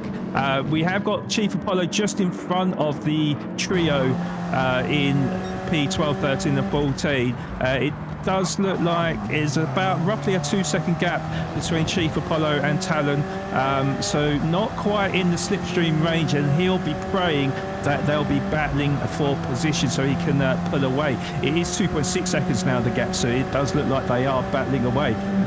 But Chief Apollo, just information on Chief Apollo. So he qualified in P6, and he is, of course, he's driving the Alfa Romeo 4C. He's got 2 second positions to his name this season, and it was only in his last race at Grand Valley that he slightly underperformed, getting a P10, but he easily qualified from the Friday Division A, and finished with 36 points as Lacabra goes up the inside of Boku, and he looks like he makes his stick and keeps within the track limits as well, and it's a nice move from Lacabra, Tati. Yeah, absolutely. These three have continued to battle through the lap. I've been watching the NSXs. That car, you asked earlier about its performance. It's not great. Unfortunately, I'm driving it in the league now, and it's not fast. It can be a little bit unpredictable sometimes, but it's pretty fun to drive. That's about it. Ooh, it's still happening. Oh, go on, Tati. Well, I was going to let you take over and call it, but Lacabra just like elbowing his way past Talon there. Honestly, I think Talon had a little bit of a mess up. Oversteer is a concern with that NSX, and I think that's what happened. Hopefully we can get a replay. But Lacabra picks up both positions within just a few corners. Okay, it looks like we're not going to get a replay because we've still got racing action right now as Talon looks to apply all types of pressure, but Lacabra's not going to make it easy for him as we approach turn 1. Talon's going to have to go around the outside. I'm not sure if he's going to make that work for him. Hopefully Lacabra won't fall to the same maneuver as the previous lap with the undercut, but Talon certainly sticking to him like glue. Lacabra with great defense there, though, just manages to keep a nose in front to hold on to that P12. But we've also got Boku as well challenging. So not only is Talon trying to fight for that P12, but he's going to have to defend from Boku in P14. So this is a fantastic race right now. It might not be for P1, but this is great to see, T-Case. Absolutely, and it's great to see, like you said, Lacabra learning from his mistake, getting on the brakes a little bit earlier, not going too deep, and allowing the other two NSXs to slip by. And I mean, great holding on after getting a penalty earlier and still able to be in the fight.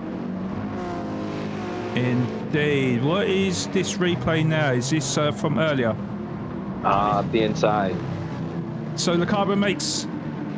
Oh, So wow. Lacabra makes the overtake. Yeah, on the inside. It barely had a door to get through, but he did make it work and up into P12. So fair play to Lacabra in front of Talon right now. And Talon has dropped back slightly, and he's going to have to watch out for Boku, because Boku has got that slipstream. He's in that. Well, in fact, they're in the same car, aren't they? Talon and Boku, both in the Honda. So they'll be equal on pace going into turn one. Oh, I thought Talon went a little bit deep. It looked like Boku got on the brakes a bit earlier as well. So it's kind of a stalemate between Talon and Boku. But Boku getting that little bit closer to the back of Talon as we approach turn number 4. We'll see. No, we won't. Boku won't be able to make the move for the time being, but it does look like Lacabra is starting to pull away in P12, Tati. Yeah, I mean, what a battle. No one else is battling currently, but I am seeing some good strategies playing out. But this battle right here, this is exactly what I love about Interlagos. It can be so tight. If you have similar pace as someone, you can't shake them, and I love that. Yeah, indeed. Yeah. Oh, sorry, go TK. Oh, I was going to say you're right, and I love how the middle sector just brings everybody back together. You know, it kind of spreads out on this long straight. People can pull away. Then you got great overtaking opportunities in the first sector, and so even if you get by turn 4, it all just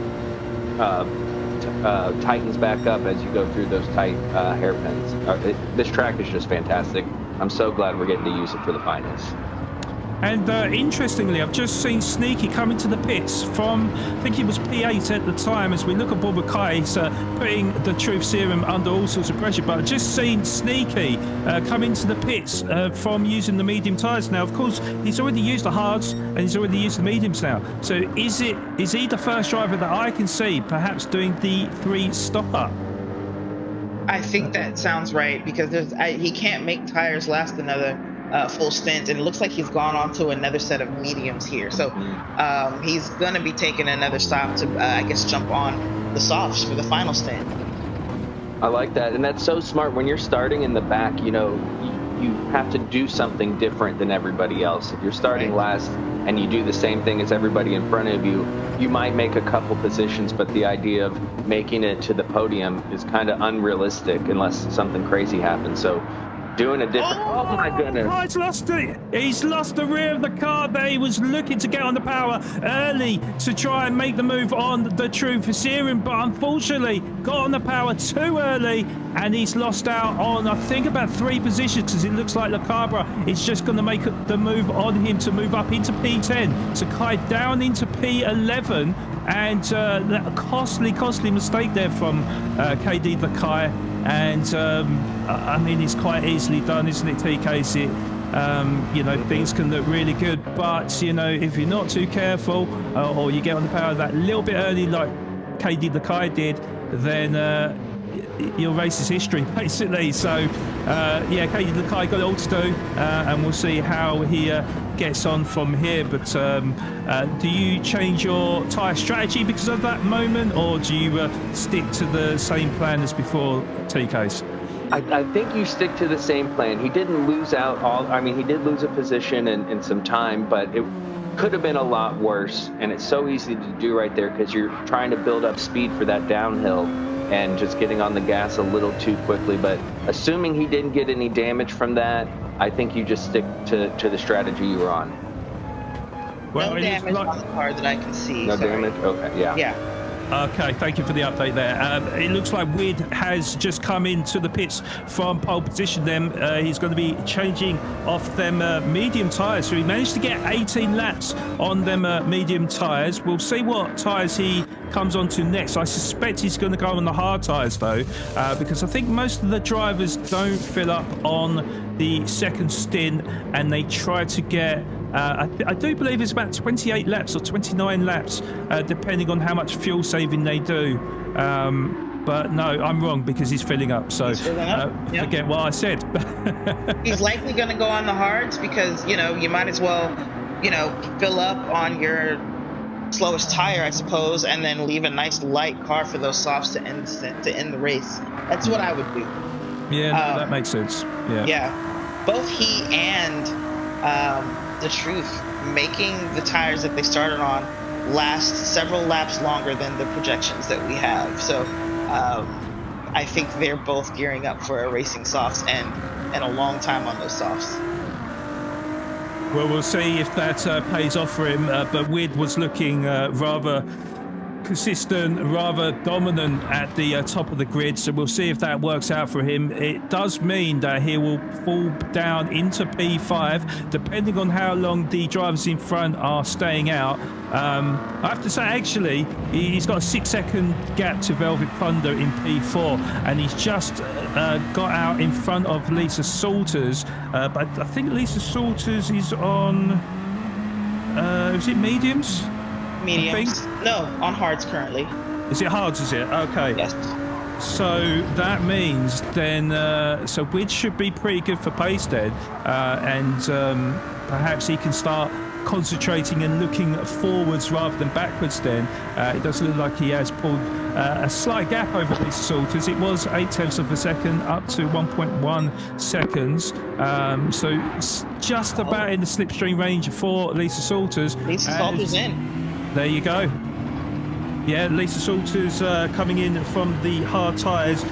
So Lisa has only got one tyre stint to use, which is the medium tyres. So, I mean, do you think, Tassie, do you think Lisa Salters can eke out them 18 laps remaining on them medium tyres? I think so. I don't remember their tire wear being horrendous on the softs in comparison to everyone else, and so we have seen the mediums go 18 laps with Wid. So if Lisa can be careful, sure, it's a mid-engine car. That's gonna save the fronts just a bit more for him. Okay, well, I guess we'll wait and see what happens in the second half of this race, because we are on lap 20 of 38, so just past the halfway mark now as we look on board with Moose. He's got Velvet Thunder for company just a second down the road from him. Moose is on the racing medium tyres. Them rear tyres are starting to look a little bit worse for wear though. So Moose, who started on the softs, is on the medium stint. It could well be that in the next sort of couple of laps or so, might go onto the hard stint and do a long stint on the hard tyres. But what is your opinion, TK, and what would you do from here? You know, just seeing how slow these hards are, I don't know that the long stint on the hards is the way to go. I think doing something short and making an extra pit stop is going to be quicker than trying to do a long stint on the hard. So we'll see what they do. I mean, there's a reason they're in this race and I'm not. So we definitely want to see. They know what they're doing. They've been practicing. But maybe Sneaky doing that really short stint at the beginning was making some of these drivers second guess their original strategy. Maybe indeed, yeah. Well, I did just see Super Uber just come in from, I think he was P4 at the time, and he has got onto the medium. Was it no soft tyres? He got onto P1 and got onto the softs. Yeah, very interesting to take the softs for the middle stint. Yeah. So we'll see what happens to Super Uber. Yeah, Purple Purp, I would imagine, will be coming in shortly, who is currently leading the race at the minute. It did look like his tyre degradation was pretty high there. But we're looking forward with Lacabro, who's looking a little bit better. He is currently P8, perhaps between strategies, but he's on the racing medium tyres. He's got, well, I suppose it depends how much you dare to go on worn tyres, I suppose, but they are quite worn. But we'll see if Le Cabre can eke out a little bit more pace out of them medium tyres, because currently he was hitting 1 minute 32s, I do believe, with Kai breathing down his neck right now in P9. He's 6 tenths down the road from him and closing. And Kai looking to make amends from that mistake from a few laps ago. So the Kai has got that little bit closer to Le Cabre then, as we go through, or we have gone through the Sennaresses through turn 3 and onto the back straight now. Going into the braking zone, it's going to be interesting to see if he does close into the back of Le Cabre. Le Cabre very lucky there. It looked like it went a tiny bit wide there, but just about within track limits there. But going through, which is, I'd say, is the killer corner for the tyres here. The double apexed right-hander, then followed by the hairpin as well. It's very, very hard on them left-hand tyres, I think, Tetty. Agreed. There are so many corners that they're so much longer than you think. The corner that Makai spun in, this one right here that he's going through right now, that corner makes you think there's so much more to go, and then it just cuts you off. And so, man, this is a tough track. I've never been fast around here, and I want to be so bad. I think all the cool kids are faster in Interlagos, personally. Well, Purple Perp and Moose and the Truth Serum coming into the pits to change their tyres. So Purple Perp was on the medium tyres, Moose on the medium tyres, and was it the Truth Serum on the hard tyres? So we'll see what tyres they change onto. Moose, though, I'm actually very surprised, didn't get as much out of his mediums as I first thought, actually. So we'll see if he decides to go back on the mediums or the hard tyres. Do you remember what lap he pitted on? I think it was lap 7. Got it pretty early, and he's gone onto the hards, so... Okay. So, just jotting that down now. So, Wid is back into the race lead. Then he's got a 3.6 second lead over Banana in P2. We've got Super Uber in P3 then. He is on fresh soft tyres. So Super Uber is in a really good position, but I do believe, has Super Uber even... I think he's got a hard stint to come, so it may be a bit of a false position for Super Uber right now, but he really does need to make this work out for him and really keep pushing and maybe try to get that pass done on Banana as soon as possible. It is roughly about half a second the gap between the two drivers. He's going to have that slipstream. Perhaps the McLaren, not the fastest car in the straight line, as he tries to catch up to Banana, who is in the Alfa Romeo, which I do know actually, the Alfa Romeo being a reasonably fast car, but you can see the superiority in the grip levels. Uber has closed all over to the back of Banana, so as I called, I think he's going to make the move now. As we go down the straight, there was a slight little bump there, which I don't think helped his calls out, but surely he should make it stick down the inside and into P2. So great move there from Super Uber, and he can start now pushing on forward and seeing how his race develops in due course. Le Cabre up to P5 now as well, with Chief Apollo in P4. So certainly Le Cabre then is on a bit of a long stint right now, Tati. And in terms of his race, how do you think it's going for him at the minute? Going as well as can be expected. He was in a long battle. He's had a couple of penalties, but in the moment, you know, he's making those mediums work for him, and he's still got the softs to go on. I believe he started on the hards, so he can only get faster from here, and he's going to have, you know, the tank will be as empty as it can be. Wid is already back up front by 3 seconds on the hards and has a soft stint yet to come, so Super Uber is literally on the chase right now and has to catch up to Wid and surpass him and create a gap again. There's a lot going on the track as far as strategy goes. This is a fantastic race. Yes, indeed it is. Yeah, I'm trying to jot down every bit of detail I can right now because it is very, very confusing It is. to really know what kind of strategies people are using and how it's playing out for them in this race. But yeah, certainly at the moment, yeah, we've got Boku P8 at the moment, just behind Talon. Looks like they've been fighting tooth and nail for the whole race. Talon just not being able to escape the clutches of Boku, really hounding him like a man possessed right now. Yeah, it's. I mean, it looks like they were on a long stint on the mediums, and perhaps the Honda NSX being pretty good on the tyre life, I think, T-Case. Yeah, it is. It's an MR as well, and really does benefit the tire wear here. These MR cars do really well. While it's not the fastest car in a straight line, it definitely handles well, but you can tell it seems like they're kind of in their own league. The two of them have just been together the whole time, and they're in the same car. So they did have some battling with the AMGs, as we see. With the Chief, Le Cabra, and the Kai battling there. The Alpha is sandwiched between some Mercedes. I think it's telling, though, that even in this battle, when the Kai spun, he ended up right in front of the two NSX, and they all were on the mediums with very similar tire wear. And the Kai has eked out a 6-second gap on them.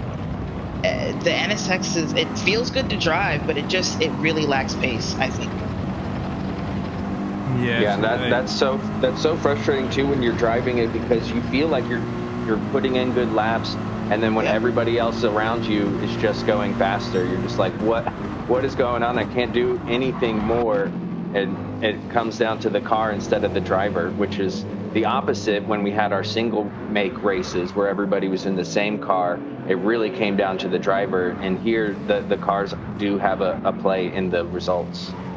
And Kai just squeezed down the inside of Chief Apollo just then. It did look like the door was shut, but Kai forcing a way through to move into P5, I do believe, and now trying to chase down Le Cabra, who's in P4 right now. So we'll see how he gets on there. Banana, meanwhile, in P3, and he's looking like he's in a pretty comfortable position right now. I mean, you can't miss him. He is Banana. He's in that bright yellow Alfa Romeo now. Of course, formerly known as Wico.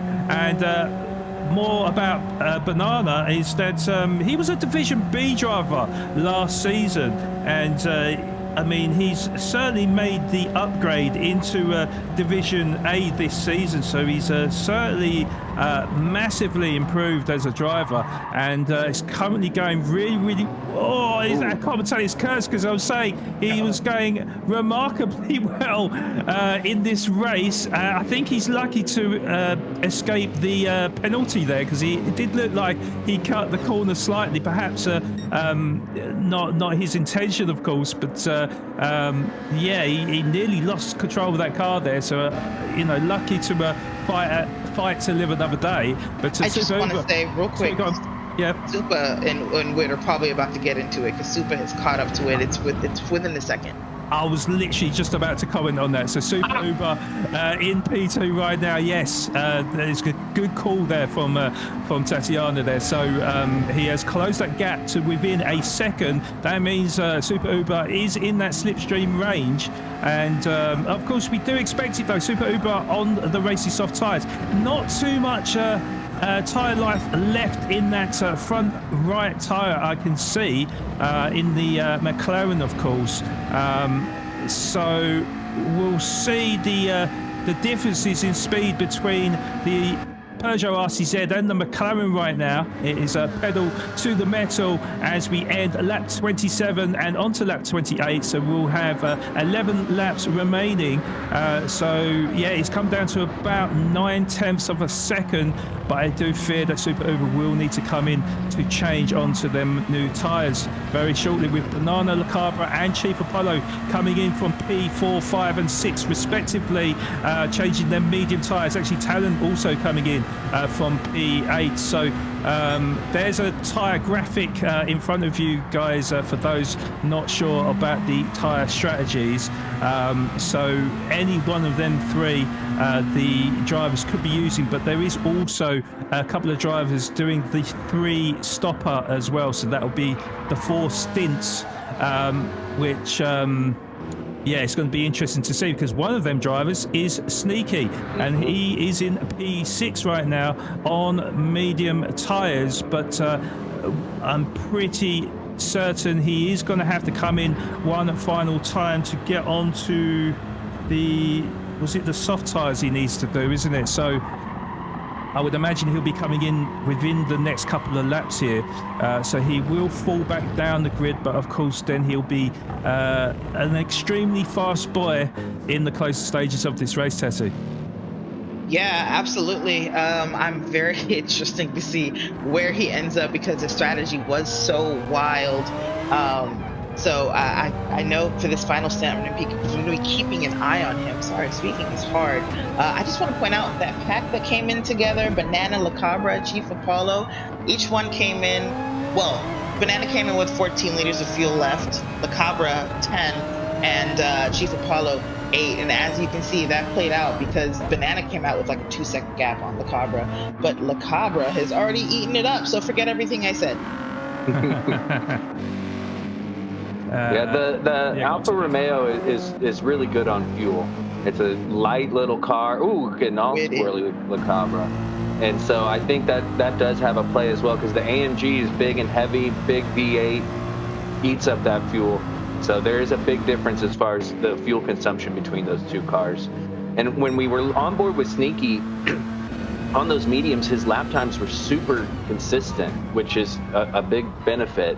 So like we were saying, he's going to have to pit again, but is he kind of going to perform a bit of an overcut by being so consistent in that M6 and be able to stay ahead of a few of those drivers who came in for the pits that last lap? Yes, indeed. Yeah, quite a few strategies now starting to play out. So at the moment, Super Uber is leading the pile ahead of Katie Lakai, but we do know Super Uber will be coming in very shortly. I'm pretty sure Katie Lakai will also be one of them drivers. It does mean Wid is in prime position because he's got onto the soft tyres and he is in P3. We are on board with Lisa Salters at the moment, who's currently in P7. He's got Moose 21 just in front of him. And just speaking of the devil, Super Uber just coming in to the pits from the race lead, changing off of them soft tyres with Katie Lakai coming off the medium tyres with not much fuel either, so he's going to spend a little bit longer in the pit lane. So Wid should then retake the lead of the race. But we have got a bit of a battle brewing up, though, I have to say, though. Moose and Lisa Salters fighting it out for P6. Lisa Salters on the reasonably decent medium tyres right now. Perhaps the tyre life a little bit better than the tyre life of Moose, Tetty, as I can't see that. Tire life is not better. Lisa is on the hards, on the mediums rather. They're and I think on a longer stint than what Moose is on. Moose is on the hards. However, of course, the delta between the two tires is so different. It's hard to tell if Lisa could possibly still be faster than Moose, even with more tire wear. Just out of interest, what sort of lap times are they both producing right now? So Lisa has been in the mid 32s, one dip into a 32.8 about 3 laps ago, but typically 32.4, 32.6. Moose has been solidly in the 33s, and that last one was a 34 flat. So Lisa's coming. Right, okay, yeah, it's always good to look at the lap delta there just to see what kind of pace they do have, but you do expect the mediums to be faster than the hard tyres, and Lisa's definitely showing that. We are on board with Chief Apollo at the moment. He's got a 3-way battle for the 8th position that is currently held by PHG Banana. He's got the ever impressive Katie Lakai in P9 looking to hand him down. He's on them racing soft tyres, so you do expect Kai to be absolutely lightning quick at this stage of the race, as it looks like he gets a better exit than Banana, goes around the outside by the looks of it, and Kai sweeps on by to move up into P8. but he has also got Chief Apollo just behind with Banana as well, firmly in that slipstream. It looks like Apollo has got the overspeed, but he's not got the slipstream, unfortunately. So it does look like Banana sends one, but sends it too deep,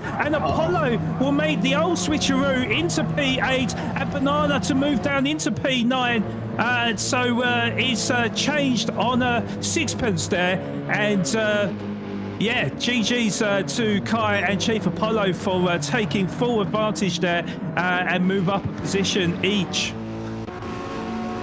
Sneaky's just come out of the pits, gone from the mediums to the softs. And he's come out in P14 behind Velvet Thunder, that Talon and Goku battle. And all of these drivers are on the softs, and they're not that much older. So I don't know how much Sneaky's going to gain out of this strategy. Yeah, he had to try something starting in last. You got to roll the dice. Sometimes it works out, sometimes it doesn't. But yeah, I was kind of hoping he was going to come out ahead of Talon and Velvet just to shake things up a bit, but he is on the fresher tire. There are some drivers on the mediums up ahead as well, so maybe something will play out there at the end. Well, Lisa Salters has made the move on Moose then, moves up into P4, Moose down into P5, so as we called it earlier on, it does seem like that Lisa did have a lot more speed than Moose, being on the softer of the racing compounds there. We are on board with the Truth Serum, who currently finds himself in P3 just behind Super Uber, who holds on to that P2 position. There is half a second between them and closing as well. The Truth Serum on I'd say reasonably worn medium tyres, but still certainly got good tyre degradation or tyre life left on the tyres there, so he can push a little bit, but it will just be interesting to see whether or not the fuel allows him to push, because he's got about a quarter of a tank left, and I'm not 100% sure how that equates to with the laps remaining. So but he has closed up to Super Uber. Super Uber, of course, on them harder of the compounds, on the racing hard tires, trying to get them up to speed as well, I think. Yeah, certainly tire temperature is all important on this game now and on this track. So yeah, Super Uber trying to hold off the Truth Serum, but you do kind of feel like it's just a matter of time that the Truth Serum is going to make the move on Super Uber. They might have made a little bit of a mistake on the last turn there, because it looked like he was going to close the gap, and then unfortunately Super Uber just pulling away again. He's not going to be able to make the move for turn one, but he's certainly going to be able to apply heaps of pressure to Super Uber as we go through the center S's right now. Yeah, that McLaren has so much grip coming out of that final hairpin that it has pretty good grunt. It can get up ahead of these cars. I think if I was Super Uber, I'd be sitting there fighting to make that car as wide as possible. Well, something we didn't envisage right now is Lacabra up the inside of Lisa Salters. There was a tiny bit of contact, but Lacabra already set up the move to make the pass on turn 4, makes his stick, moves up into P4. We was calling Lacabra that, you know, he's got unbelievable pace, and it was looking rather terrible for him at the start of the race, but he is moved up into P4. He's on the racing soft tyres as well. He's going to keep pushing to the bitter end and try to close the gap on the Truth Serum. There is only 3.7 seconds between the Truth Serum and the Cabra for P4, 3 and 4 respectively. So this is going to get rather tasty in the final 5.5 laps here. TKs. Yeah, it really is. And if Super Uba and the Truth Serum keep fighting each other, with Super Uba being on the slower tire compound, that's really going to allow Lacabra to gain on them. And then we'll see if he can put any more of those Max Verstappen moves like he just did, channeling that Red Bull livery he's got going. Well, we've got a few Well, battles he's going in on trouble. right now because looks like Kaden the Kai trying one around the outside. He's made it. Wow. What a move from Kaden the Kai on Lisa Salters to move himself up into P5. And I mean, we were talking about Chef's Kiss earlier on, Tati. I mean, that was just an unbelievable move there, right? Oh my gosh, round the outside and turn one is like heart in mouth type moment because it's so slippery out there. And if you go out wide, you are going into Narnia. It takes forever to get back. So to make that stick was amazing. Lisa seems to be in trouble on those mediums. I'm not sure if it's the mediums or if they're trying to fuel safe. But the two positions lost in very short succession indicates to me that there's a problem. Yeah, you could have a, I hate to say it, but you could have a case there. I'm sorry. Only two cases I get it. Get it. Hey, you know what? To your point, I think it was TK who said that about the Truth and Super Uber fighting. The Truth just had a big sliding moment, and La Cabra is that much closer. Indeed, the AMG up the hill just pulls up the hill. It really does. So I can see him gaining in, being on the soft tire compound as well. Yeah, this definitely is serving up a treat in the final 4 laps of the race then. So yeah, unfortunately, the Truth Serum just not being able to take full advantage here, and the later the race goes on, the harder it's going to be for him to eke out the pace on them medium tyres, because they're starting to pick up a lot of wear, and he's also made it even more difficult because he's picked up a 1 second penalty for extending the track limits there. So La Cabra is going to have a fantastic chance now to steal that podium away from the Truth Serum, with a gap now just was it 2.2 seconds between the Truth Serum and La Cabra. The only thing I'm going to say is La Cabra's front right tyre not looking the best, but still he will have the overspeed because the penalties round here are absolutely devastating down the final straight.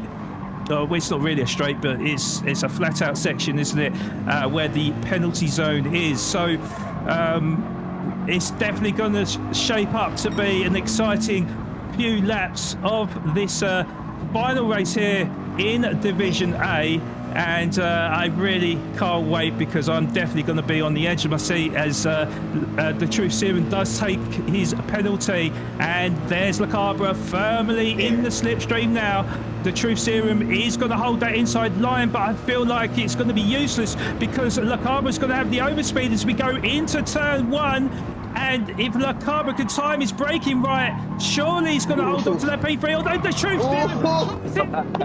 will be the inside line. Well done. Holds on to that P3. Wow, Tati. Oh, that was amazing. That was brilliant. Literally, I'm steering in the air because I'm trying to do exactly what he just did. That was amazing. Held on to it in the brakes. I think La Cabra's front right really limited him there. I mean, turn 1 is all about that front right. And the Truth just had a little bit more. Brave. Yeah, indeed. Your thoughts as well, T, guys. Again, I just love this track so much. The turn 1, the Senna S right there. You can overtake on the outside. We've seen that today. You can overtake on the inside. You can be late on the brakes. It's just awesome. Fantastic. And then we saw, like Tati was saying, that front right tire. It's going to make it hard for him to attack. It's going to be, I think, damage limitation now as we have the Kai right on the back of him. Indeed. Well, yeah, this is something that we're not going to be able to take our eyes off of in the final 2 and a bit laps to go, because, yeah, we've got a 3-way battle for the fight for the last step on the podium. That is P3, who the Truth Serum currently holds right now, with La Cabra breathing down his neck in P4, with the Kite not too far behind as well. But the interesting thing is who's going to have enough fuel by the time we get to the end of the race. Oh, I thought he was going for an undercut there. Yeah, I thought so too. Yeah, Le Cabre got very close to the back of the Truth Serum. This is definitely squeaky bum time, because this is when the pressure really gets hold of the drivers. One little mistake can cost it all for the final part of this race is. So we'll see if the Truth Serum can hold his nerve. But yeah, Le Cabre's soft tyre just not looking great now. And I do feel like with the car, Kai being, 7 tenths behind, I think, and you may need to correct me on this, Tati, because you've got the graphics in front of you, but how's Kai's tyres looking right now? They are marginally better than Le Cabre. I mean, measurably better, actually. But it's not a huge advantage. He's going to have to pick his spot. Right, okay. Well, what that does mean that Super Uber has performed the ultimate strategy then, because he has pulled a 1.9 second lead over the Truth Serum. He's on them hard tyres, and really all he needs to do is make sure that he brings it home and make sure that he's got enough fuel in the tank to secure that P2. It does also mean as well that Wid is in prime position to become the league champion of NRL Season 4. I think Wid has got quite a comfortable lead, is it, Tati? Very comfortable, 23 seconds on Super Uber. Super did exactly what he needed to do here.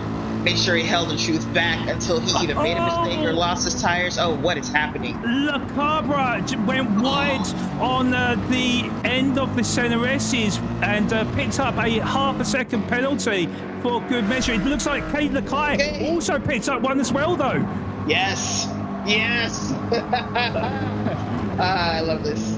And the shouts of joy from Tati as Tati's teammate then able to pull away and should be able to secure that P3. But let's get on board with Wid, because we've barely spoken to him. So Wid just coming around the final corner now. He's going to join the previous champions of other seasons from Hawco, from Mullet. Wid is now crowned the new champion of NRL Season 4. Congratulations to Wid, with Super Uber now just coming around the final corner, with the Truth Serum being a lot closer than I realised. So maybe Super Uber just trying to save as much fuel as possible, but it should be Super Uber that holds off the Truth Serum and claim that P2. So congratulations to Uber, and P3 goes to the Truth Serum, with KD Dakai grabbing P4, Le Cabre grabbing P5, P6 went to Lisa Salters, and a valiant effort from Moose as he claims a P7. P9, 10, 11. They fight for 3 positions, but it looks like Purple Perp just finished ahead of, I can't see on the graphic because the first place thing's in the way.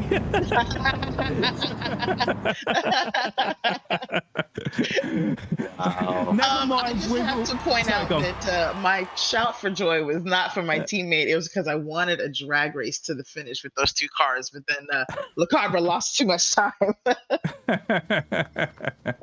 Well, I guess I couldn't read the final results there, but we will look at the classified results anyways. Yeah, congratulations to Wid, Season 4 champion of the NRL.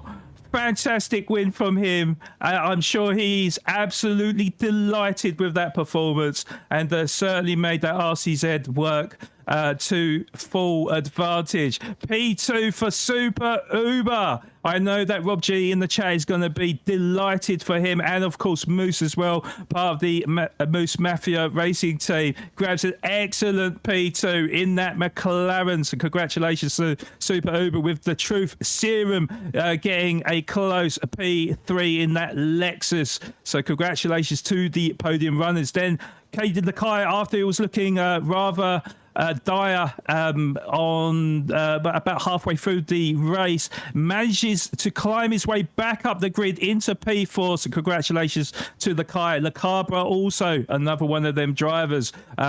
Really dodgy start, but grabs a P5. So Fantastic for him, with Lisa Salters grabbing P6. Also, Cade the Kai got the fastest lap, but you don't get anything for a fastest lap in the final.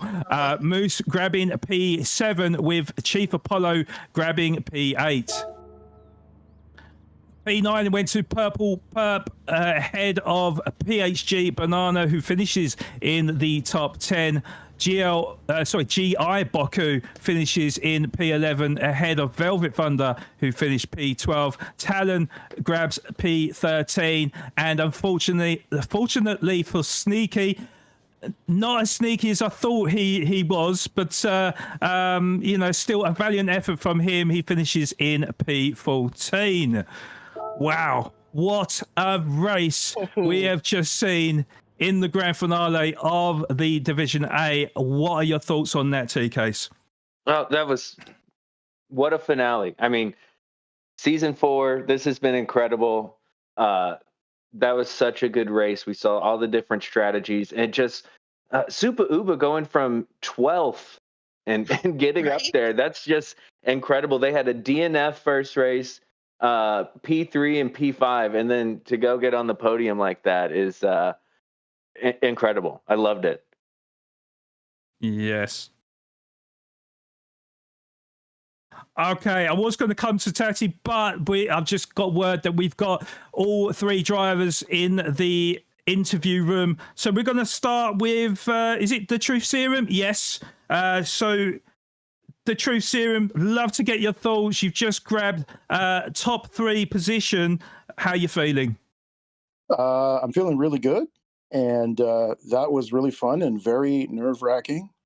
And congratulations to Wid, and incredible for Uba to be up in second. I was like, where did he come from? So that was amazing. And so I'm really happy. Yeah, I mean, to be honest, it was, I don't know about you, but I was quite nervous for you. In the final, 3 or 4 laps, really didn't know how it was going to turn out. Maybe you could have challenged for P2, but then you had, quite a few drivers just behind as well. And it looked quite nerve-wracking, to be honest. But how was you feeling in the final few laps there? Yeah, I'm not going to lie. That's the most nervous I've been for anything in quite some time. Because I think I had a bit of pace on Uba in front of me. I don't know what tire he was on, but not enough to really get past him. And then I was thinking to myself, okay, I got Lisa and friends coming, and they're coming fast. If I fight too much with this guy, with Uba, I'm going to bring them to me, and then I'll be in trouble. But then it was looking kind of okay. It was stabilizing the delta. Then the dirty air got me on one exit, and I got a 1-second penalty, which I didn't even get in practice all week. Just happens, right? Pressure of the moment. So I got a penalty. So then I was like, it was a bit catastrophic because Le Cabra was coming fast and he was on me, and I had a decision to make. I was right in the area where I could still defend going down the straight. And it was either I defend this corner and I keep third, or he overtakes me and I'm off the podium. Well, I managed to hold. That was really sketchy because my tires were worn. Managed to hold on to that. Then I pulled away from Le Cabra and somehow was able to catch back up to Uba, and then it went down almost to the line at the end. I think he beat me by 0.6 or something like that. But it was an amazingly intense race. It was indeed, and as I said, I was on the edge of my seat, and I mean, thank you so much for putting on such a great show for us, and obviously congratulations with the 3rd position. TK, have you got any questions and your thoughts as well? I do. Congratulations, The Truth. That was fantastic. Loved watching it. Your battles were amazing. You kind of talked about what I was going to ask you with your battle there with Le Cabra at the end, but I wanted to tell you Super Uba was on the hards and Le Cabra and the Kai were on the worn softs. Knowing that, I'm curious what your strategy was and if you altered it throughout the race. Yeah, so my strategy, so my meta strategy I didn't alter, but the way that I was attacking or going harder, I did change. Like I had figured like Uba was probably on the hards because why else am I catching up to him? And then I kind of was guessing that the guys behind me were on worn sauce because they were coming like a freight train, and then they kind of like petered off a little bit. So I was like, okay, I think I had it figured out. But yeah, like my strategy was the same. It was a very odd strategy for me. I almost never start on softs unless I'm right on pole or something. I wouldn't do that. But testing told me, and special thanks actually to Slipstream on my team, which he was in this last season. He helped me a lot to figure out my strategy, and we determined that was a good idea from where I was. So yeah, but yeah, I adapted like fuel saving and different things, but not my meta strategy. Awesome. Well, congratulations. It worked out beautifully. And I mean, great job, P3. Awesome. Thank you. And lastly, Tatiana, any questions? Teammate. Hey, hello. Hey, way to go, man. Excellent drive. You know what? My two mates here, they actually asked the questions I had, except for one. What happened to you at the start? Because you fell back several positions, but I think we might have missed it on the replay. Yeah, nothing obvious. I don't know. I practiced my starts and I just didn't get a good start, or other people got a better start than me. I'm not sure, but I fell back a couple spots, and I had decided like I was going to be aggressive because I came out on soft. So my mission was to move up the field. By the time I'm done my pit stop at 11, I wanted to be in at least second, which I think I accomplished, or maybe I was third. But once I had a bad start and people started like going past me, I didn't want to make it worse by trying to force the issue. So I just took it easy and then worked my way back up. But nobody hit me. I didn't spin, anything like that. Heard, got it. Yeah, you definitely worked your way back up the field and did a good job. Congratulations on the podium. You deserve it. Yeah, thanks. I just want to say thank you because this is my last words here. Thanks to everybody. Thanks to McNaughty. The broadcast is like, I think, like the best in the biz for these leagues. So you guys do a great job, and so there's a lot of people working for nothing doing it. So I just want to let them know that I appreciate it, and also I appreciate my racers because was amazing racing. So thank you. That's very much appreciated, and we didn't even have to pay him to say that. So no, thank you very much, the Truth Serum, and congratulations on that P3. Thank you. So I think we have Super Uber then, who finished runner-up in season 4. Super Uber, how are you feeling, buddy? I'm very happy because obviously I started from the back and I knew it was going to be hard trying to climb all the way up to the front. Maybe the race overall was very nice because everyone gave respect to each other, and I thought it was going to be a bit harder overall, like to get past people because of the lag, but everyone respected each other, and it was a lot of fun to go from the back to the front. Yeah, it was a high quality race, Uber, and I need to ask, how did you do it? Because you started from P12. You've risen up 10 positions in this 38 lap race at Interlagos. Tell us, or even talk us through your race, Uber. I started on mediums, knowing that some people in the head are going to start on softs and some are going to start on hards. So I wanted to start on mediums because that was my main tire, and that's where I was fastest on. So I just made my way through the grid all the way up until I had some open air and I could just kind of drive and focus on myself. And then I hit the softs, trying to get a quick stint in. So I did kind of extend them a bit too far, but it still was fine. And then obviously on the last few laps, I hit the hards and tried to obviously keep calm and keep in front of Truth because he was closing in on me pretty quick. But I just tried to keep calm and stay ahead. Yeah, it certainly worked a treat, Uber. I mean, it was a phenomenal drive from you. I'm used to saying to you about, maybe making some sort of spin or at least styling it to look like you was drifting around corners. But none of that today. It was an absolute phenomenal drive from you. And, massive congratulations to you for claiming runner-up spot there. Well done, Uber. And I'm going to fire over the next question to Tati. Any questions at all?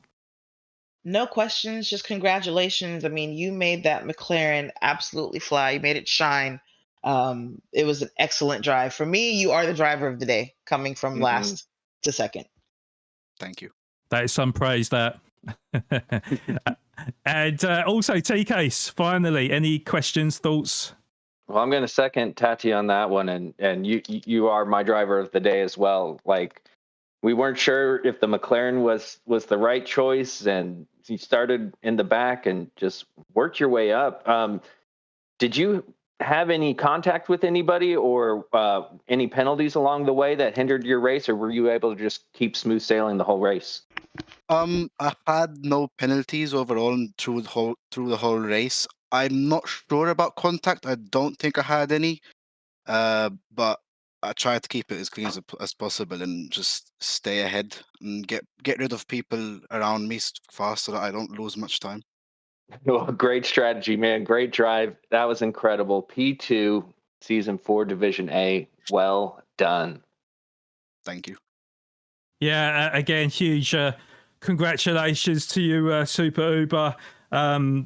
For someone that normally doesn't practice, I just wanted to ask you this last question, actually. Did you put any practice going into today?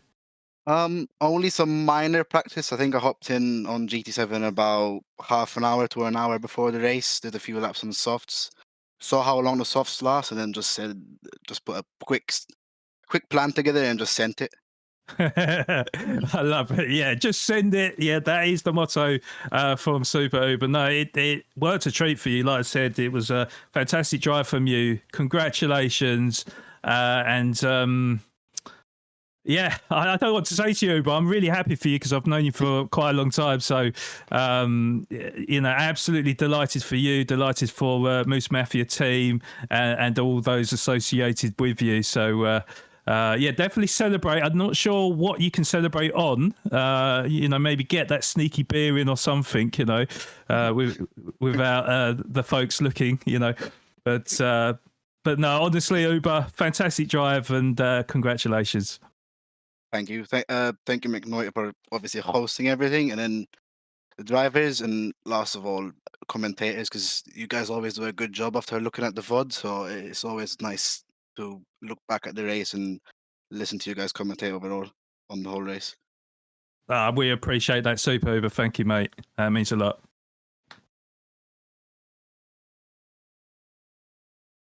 Right, okay. And so in P1 then, we had Wid, who has joined the great champions of the past, Hawko and double NRL champion Mullet. Wid is Season 4 NRL champion. How does that feel, Wid? Oh, I'm so happy. I'm shaking. Yeah, well, to be honest, it didn't look like it in the race itself. With it, to be honest, you've had a phenomenal Season 4. Looking at your records, that was your third win out of 4. It looked like you was pretty comfortable through the race, but talk us through your race, though.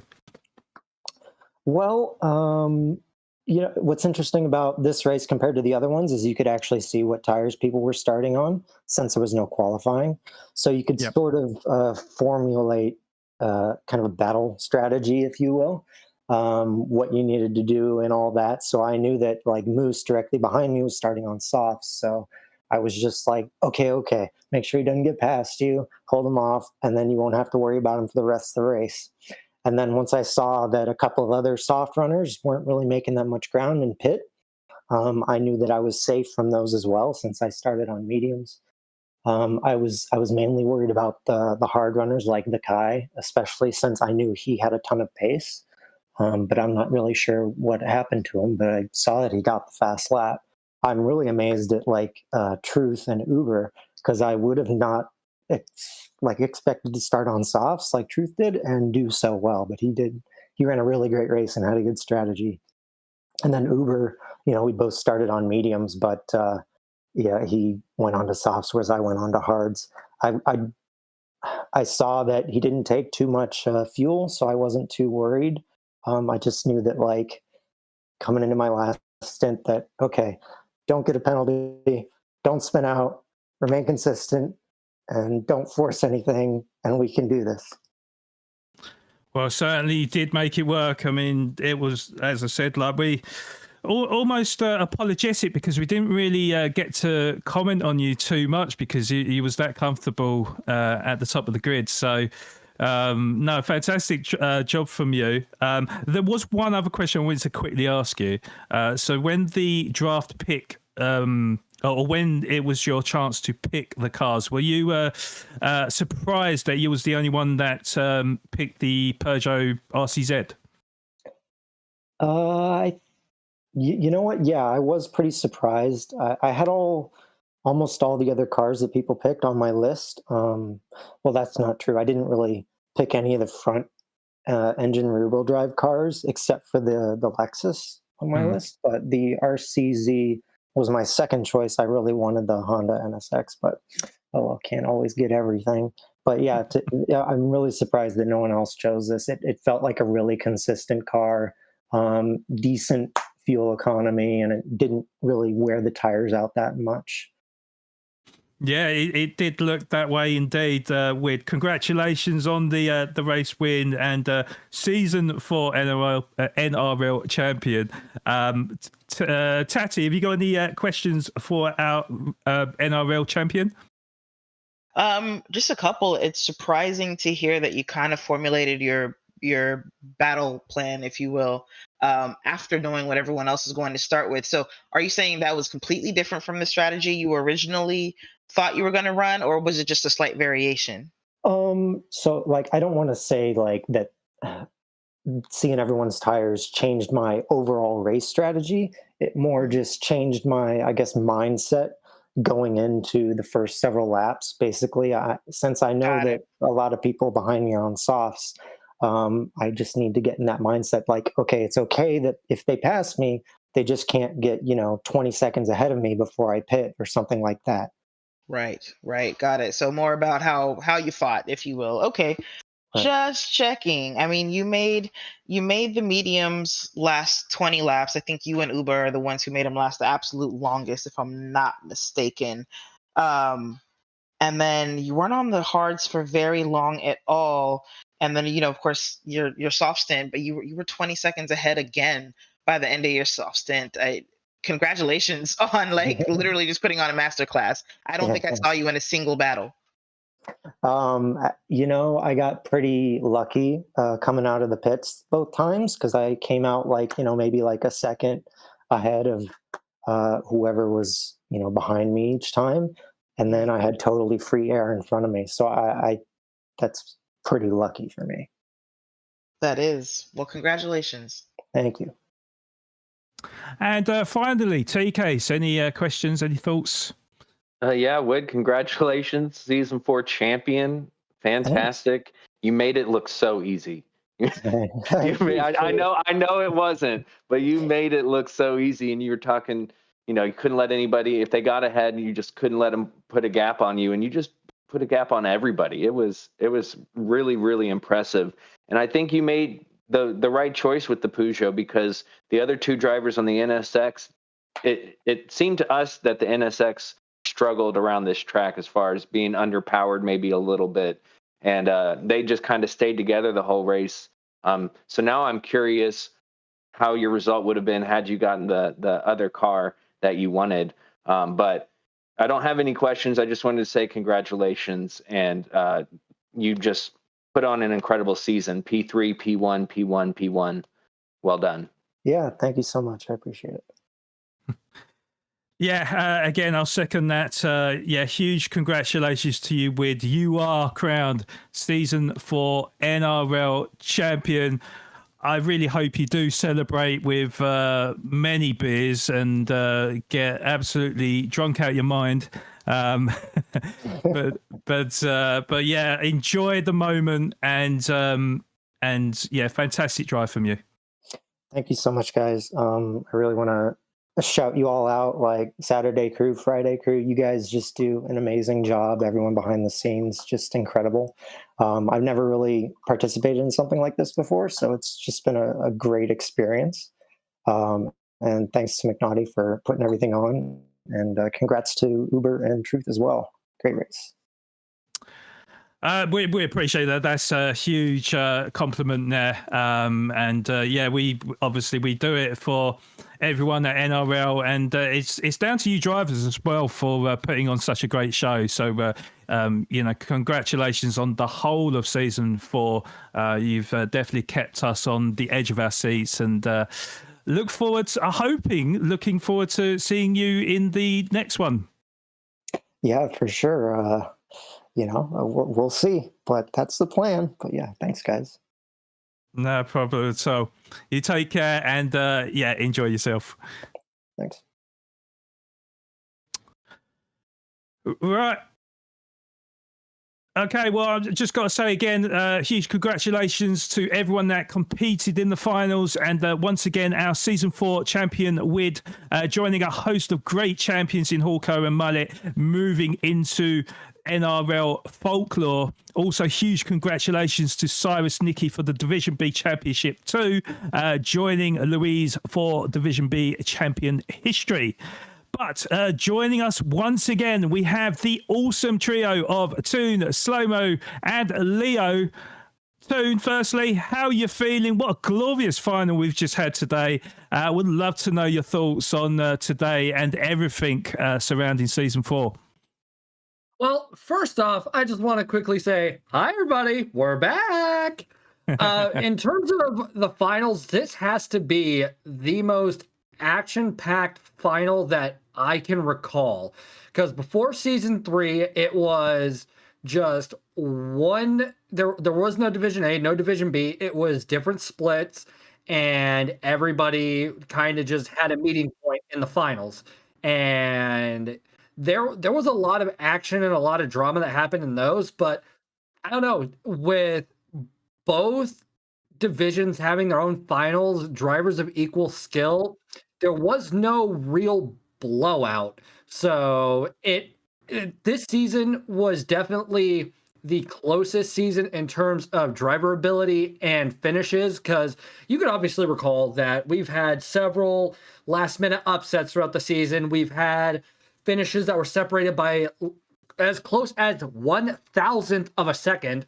So this has just been a great season, and should the league continue, I hope that we can carry that momentum moving forward until, we're more on the radar than the GTWS is, because, I mean, who really wants to watch that when you've got this? Do you know what? I couldn't agree with you more, actually.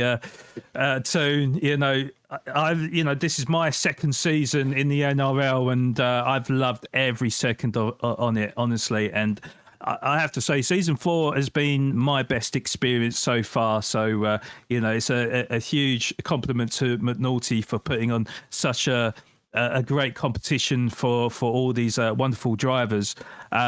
Also, as well, I was going to ask Slow-Mo, have you got any sort of like defining moment from this season? And hello, by the way. Hey, great to be on air with you here, Flood. Thanks for having us back. Man, defining moment for the season. Honestly, I think it's just now, watching Wid just put his foot down. He said, that is my championship. Nobody else is getting it from me. You also, in that same time, had a couple people making some really good, moves from the back of the pack to try and get themselves in position for that win. So, how else would you want to define a great season, but with a couple great victories like we did today? Indeed, yeah. It's been, as I said, it's been absolutely fantastic. And we've had such a great lineup of drivers. It's been an absolute pleasure. Leo, I have to say, talking about great drivers, so obviously, Leo, you're one of the sort of head people in PHG. Are you proud of your PHG boys? I mean, Flawed, yes, I am. We came out in force as best we could. I mean, most of top 10 finishes from what I saw. We came up against a lot of competition. I mean, a lot of new faces, and they were quite fast. And I was excited to see how they did all together, and it was fantastic. Indeed, yeah. No, there was a great showing for the PHG boys. I mean, they did come out in their numbers. I don't actually know what the total amount was, but definitely double figures, I think, Leo, was it? Oh, well, I've just been told in production it was 18 PHG members that made up the 56 that we had from round one. So, yeah, fantastic showing from the Papa's House of Game race team. And, can we make it 20 next season, I wonder? Oh, I'm sure it will be, Flawed. I'm sure it will be, or more. Or more, yeah. That's what we like to hear. Also, as well, T-Case, it's been, of course, an absolute pleasure to have you alongside me again in the commentary booth. Have you got a defining moment at all throughout this season? Ooh, defining moment. So much has happened. It's really hard. It's really hard. I would say the whole, like, we didn't have a bad race. Everything was so exciting. We had such clean, respectful driving as well. I mean, all of it it really stands out. Like Toon was saying, like, why would you even bother with some of these other leagues, even the big, the big one, when you have this right here? It's just fantastic. Yeah. No, I mean, I'm agreeing with everything everyone's saying because, as I say, I haven't got enough superlatives to throw out there. It's been absolutely fantastic. Tati, I need to ask you. So this was your first season in the NRL. What are your thoughts after this whole season? Y'all better invite me back because I love this. This was amazing. I think it was Toon who said something about if NRL comes back, and I'm like, what? When you say if, what do you mean? Like, what is that? No. This was excellent. Thank you to the whole team, McNaughty, obviously, for putting this together. Toon, Slow-Mo, Leo, Flawed, and TK, you guys were here before. Thank you for setting an example for what it should be to do commentary on such amazing racing.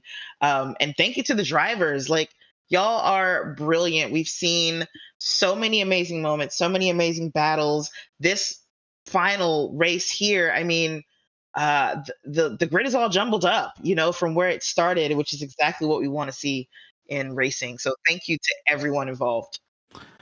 You're most welcome, Ceci, and it's great to have you as part of the team. And I'm glad that you said that you're going to come back because the team would be lost without you. I can definitely vouch for that. Thank you. Lastly, I was going to ask you to each and every one of you then, and this is certainly a difficult question. Toon, driver of season 4. Okay.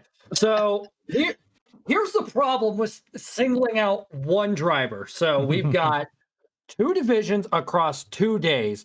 Each driver in each division, like, it has something going for them, and trying to pretty much narrow out 4 possible top contenders into one is going to be tricky. So Leo, go first.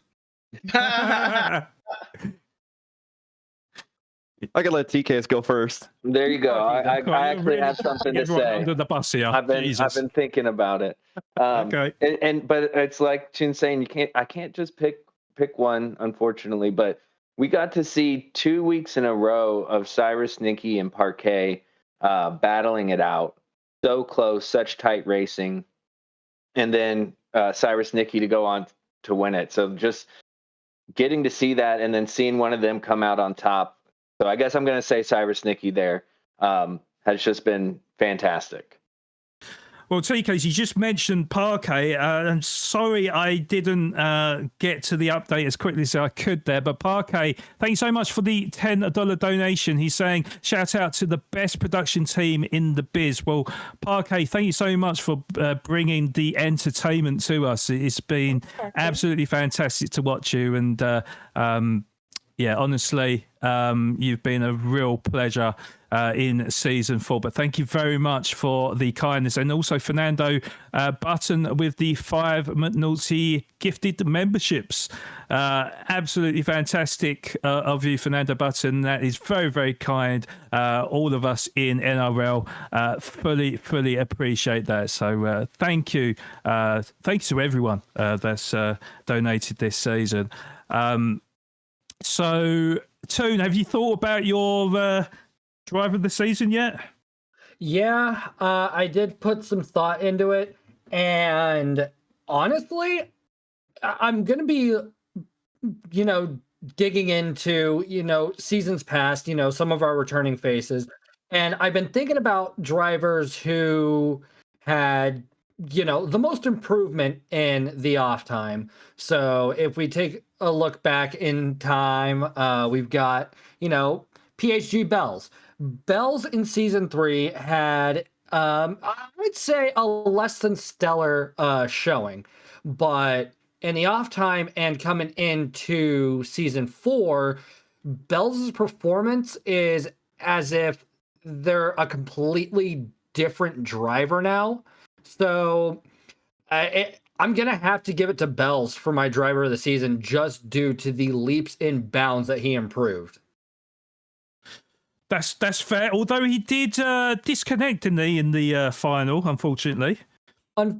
Yes, there was the unfortunate circumstances of a connectivity issue, but just even making it to the final and everything that goes along with that, I mean, connection problems notwithstanding, well done.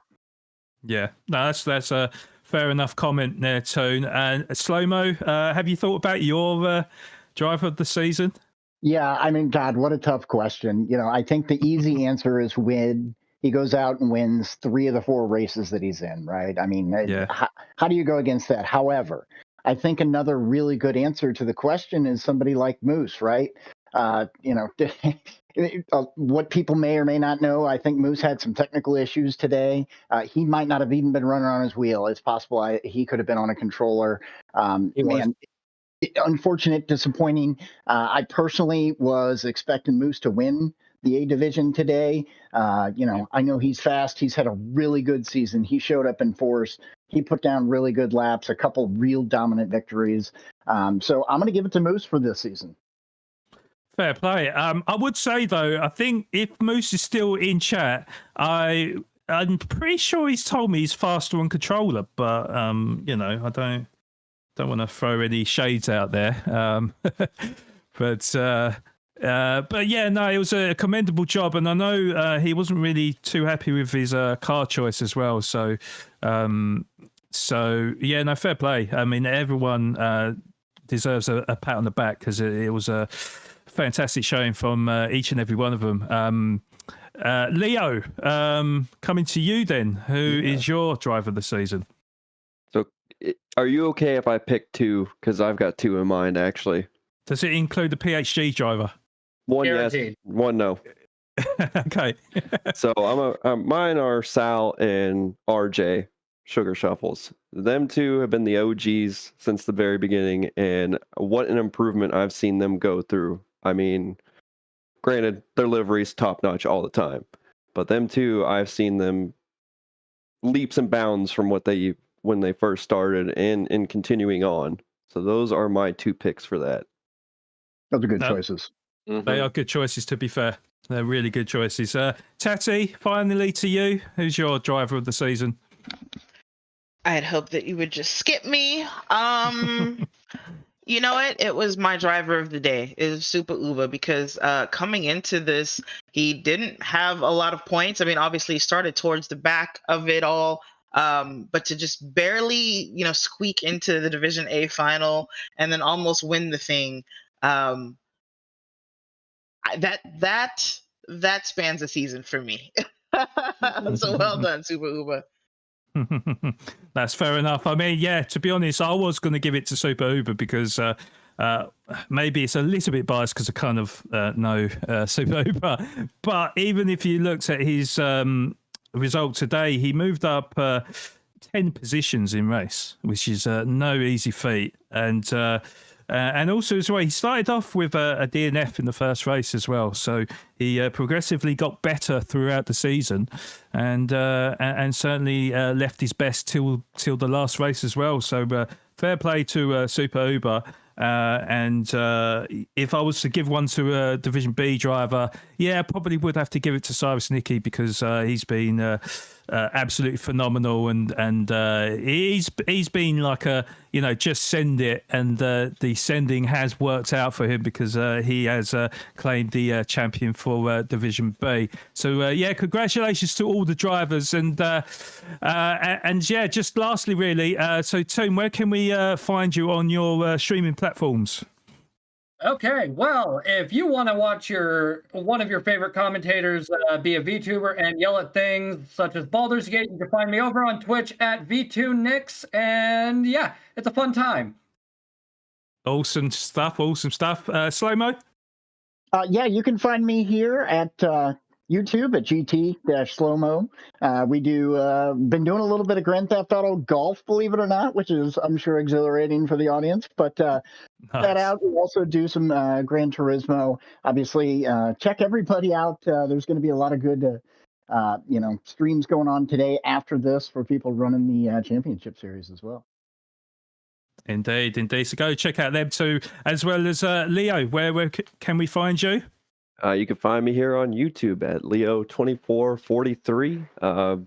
Primarily Gran Turismo, iRacing, older PC games like Half-Life, Satisfactory, a whole bunch of stuff I've been starting to get into. So if it's older games or newer, you might find something you like. Nice. And Tati, also, how about yourself? Well, my personal stream, I haven't really been doing much, but I am about to start a new season of the GT Champions World Cup. You can find out more information about that at GT Champions and on YouTube, GT Champions. It's a long season. We go until April. And then my second thing is that I do a week-long retreat up in North Carolina at the Tail of the Dragon for queer car enthusiasts and our allies. Our tickets go live for that next week, and you can find out more about that at prideatthedragon.com. That's the word at. Awesome. Definitely have to check you out, Tati. That's for sure. T-Case as well. Where can we find you? Yeah, I do the old YouTubes, T-Case 101. I host lobbies on Gran Turismo every Tuesday, and we typically do similarly powered or single make road cars on sport tires. So some of like what we saw in the NRL, giving people something a little bit different than what the daily races provide. I want to chime in there. I am 100% convinced you took inspiration from the exhibition series I did, because after that ended, the lobby started up. I got my eye on you, TK. we had a long string of terrible dailies, and I was just like, I'm tired of this. Let's do something else. No, the Tuesday races I'm gonna have to great. join. David's out there. No, it's all in good fun, but they are fantastic. It teaches you to appreciate and get comfortable with the sports tires. And most after like the first couple races, it's winner picks.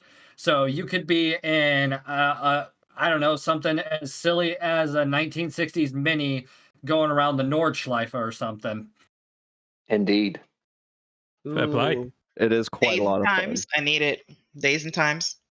Tuesdays, 7 p.m. Central Time.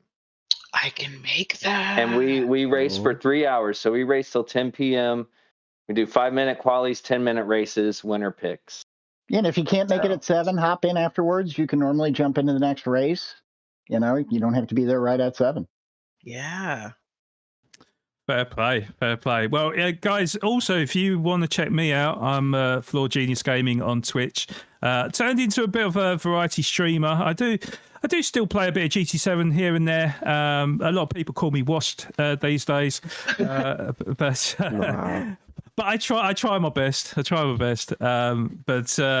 But yeah, a lot of the time now I've got delved into story games like your Red Dead Redemption 2s and such like. So yeah, trying to sort of broaden the horizon out there. But if I'm not doing that, then I'm doing commentary somewhere else as well. So do appreciate any support on my channel. It'd be much appreciated. But But yeah, thank you to the hosts. You've been absolutely amazing this season, and it's been a real pleasure to speak to each and every one of you and listen in on your fantastic play-by-play commentary. So as we close out season 4, then we have to give a huge shout out, firstly, to all the drivers that entered the NRL this season, providing the best entertainment we've ever seen in the NRL. Secondly, a huge shout out to all the viewers out there supporting the drivers, donating in their droves, building up the prize pot for everyone involved in the NRL. It goes without saying that this is the best community on YouTube, and we massively appreciate you. Thirdly, thank you. Sorry. Speaking of viewers, I do want to take a moment to give an extra special shout out to those of you watching at Hankey's Tavern. Hey. You guys have been having us on every Saturday throughout the entirety of this season and last season, and we can't thank you enough for your viewership. And if you catch Fredbird or Slow-Mo in there, be sure to buy him a drink or something. And remember, if you ain't first, we're open till 1:30 a.m. There you go. Hey. Awesome stuff. God damn it, I live in the UK. I can't join you. Thirdly, also got to say, obviously you can hear the hosts in the background. Big thank you to them that have put in their blood, sweat and tears and providing the awesome commentary that they've done on a weekly basis. Also, the stewards, the whole of the production crew who have given up their time to make sure the broadcast runs as smoothly as possible. Also, special mention to G.I. Simon, who has tirelessly worked on all the secret testing, assisted by McNulty in the background, making the best races possible for season 4. And then last but not least, of course, McNulty, that has given up probably half his life and many sleepless nights out there, making sure that everything runs to a T, balancing family life as well as running the whole production, the race organization. Sorry, I couldn't get my word out there. And even working on his camera synchronization skills in GT7. I mean, that is no easy feat. But yeah, not to mention controlling all of us children with our tantrums and stuff. So without this man, none of this would have been possible. So a big thank you to you, McNulty. And make sure, if you haven't already, go and smash that like button, subscribe to watch all the outstanding content that McNulty provides on a regular basis, and certainly in the lead up to next season in the NRL, coming sometime in 2025. I'm sure there'll be a petition up or something coming shortly. But if you'd like to get yourself involved in season 5, then make sure you do sign up to McNulty's community Discord page. Engage with that awesome community and look out for further updates in the not so distant future. Until then, I wish you the best end to your 2024 and hope to catch you for next year for season 5. I've been your host, Flawed Genius Gaming, and it's been an absolute pleasure to host this series. So it's a goodbye from Toon. Yep. You all stay safe, stay warm, stay cool, depending on the hemisphere. Stay well fed, and all we can really say is it's now day 1 without NRL. Good night. Goodbye from Slow-Mo. Toon took my words right out of my mouth. Let the countdown begin to the next season. We cannot wait to get started on the planning and the stuff for that. So thank you to everybody out there. Flawed, you did a great job. Thanking everybody as well through the season. Shout out to all the hosts, and for those champions, I hope you guys got that champagne pop by now. And a big goodbye from Leo. Goodbye, everybody. Everybody stay safe. Start getting the memes ready. I'm wanting to see some fire memes for the countdown. I can't wait to see y'all for the next season. Until then, bye. And goodbye for T-Case. Later, y'all. And also, lastly, a goodbye from Tatiana. Hey, y'all, I'm going to miss you. And also a goodbye from me. Stay safe out there. And on behalf of the whole of NRL, thank you for watching. And we will see you in 2025. God bless you all and good night.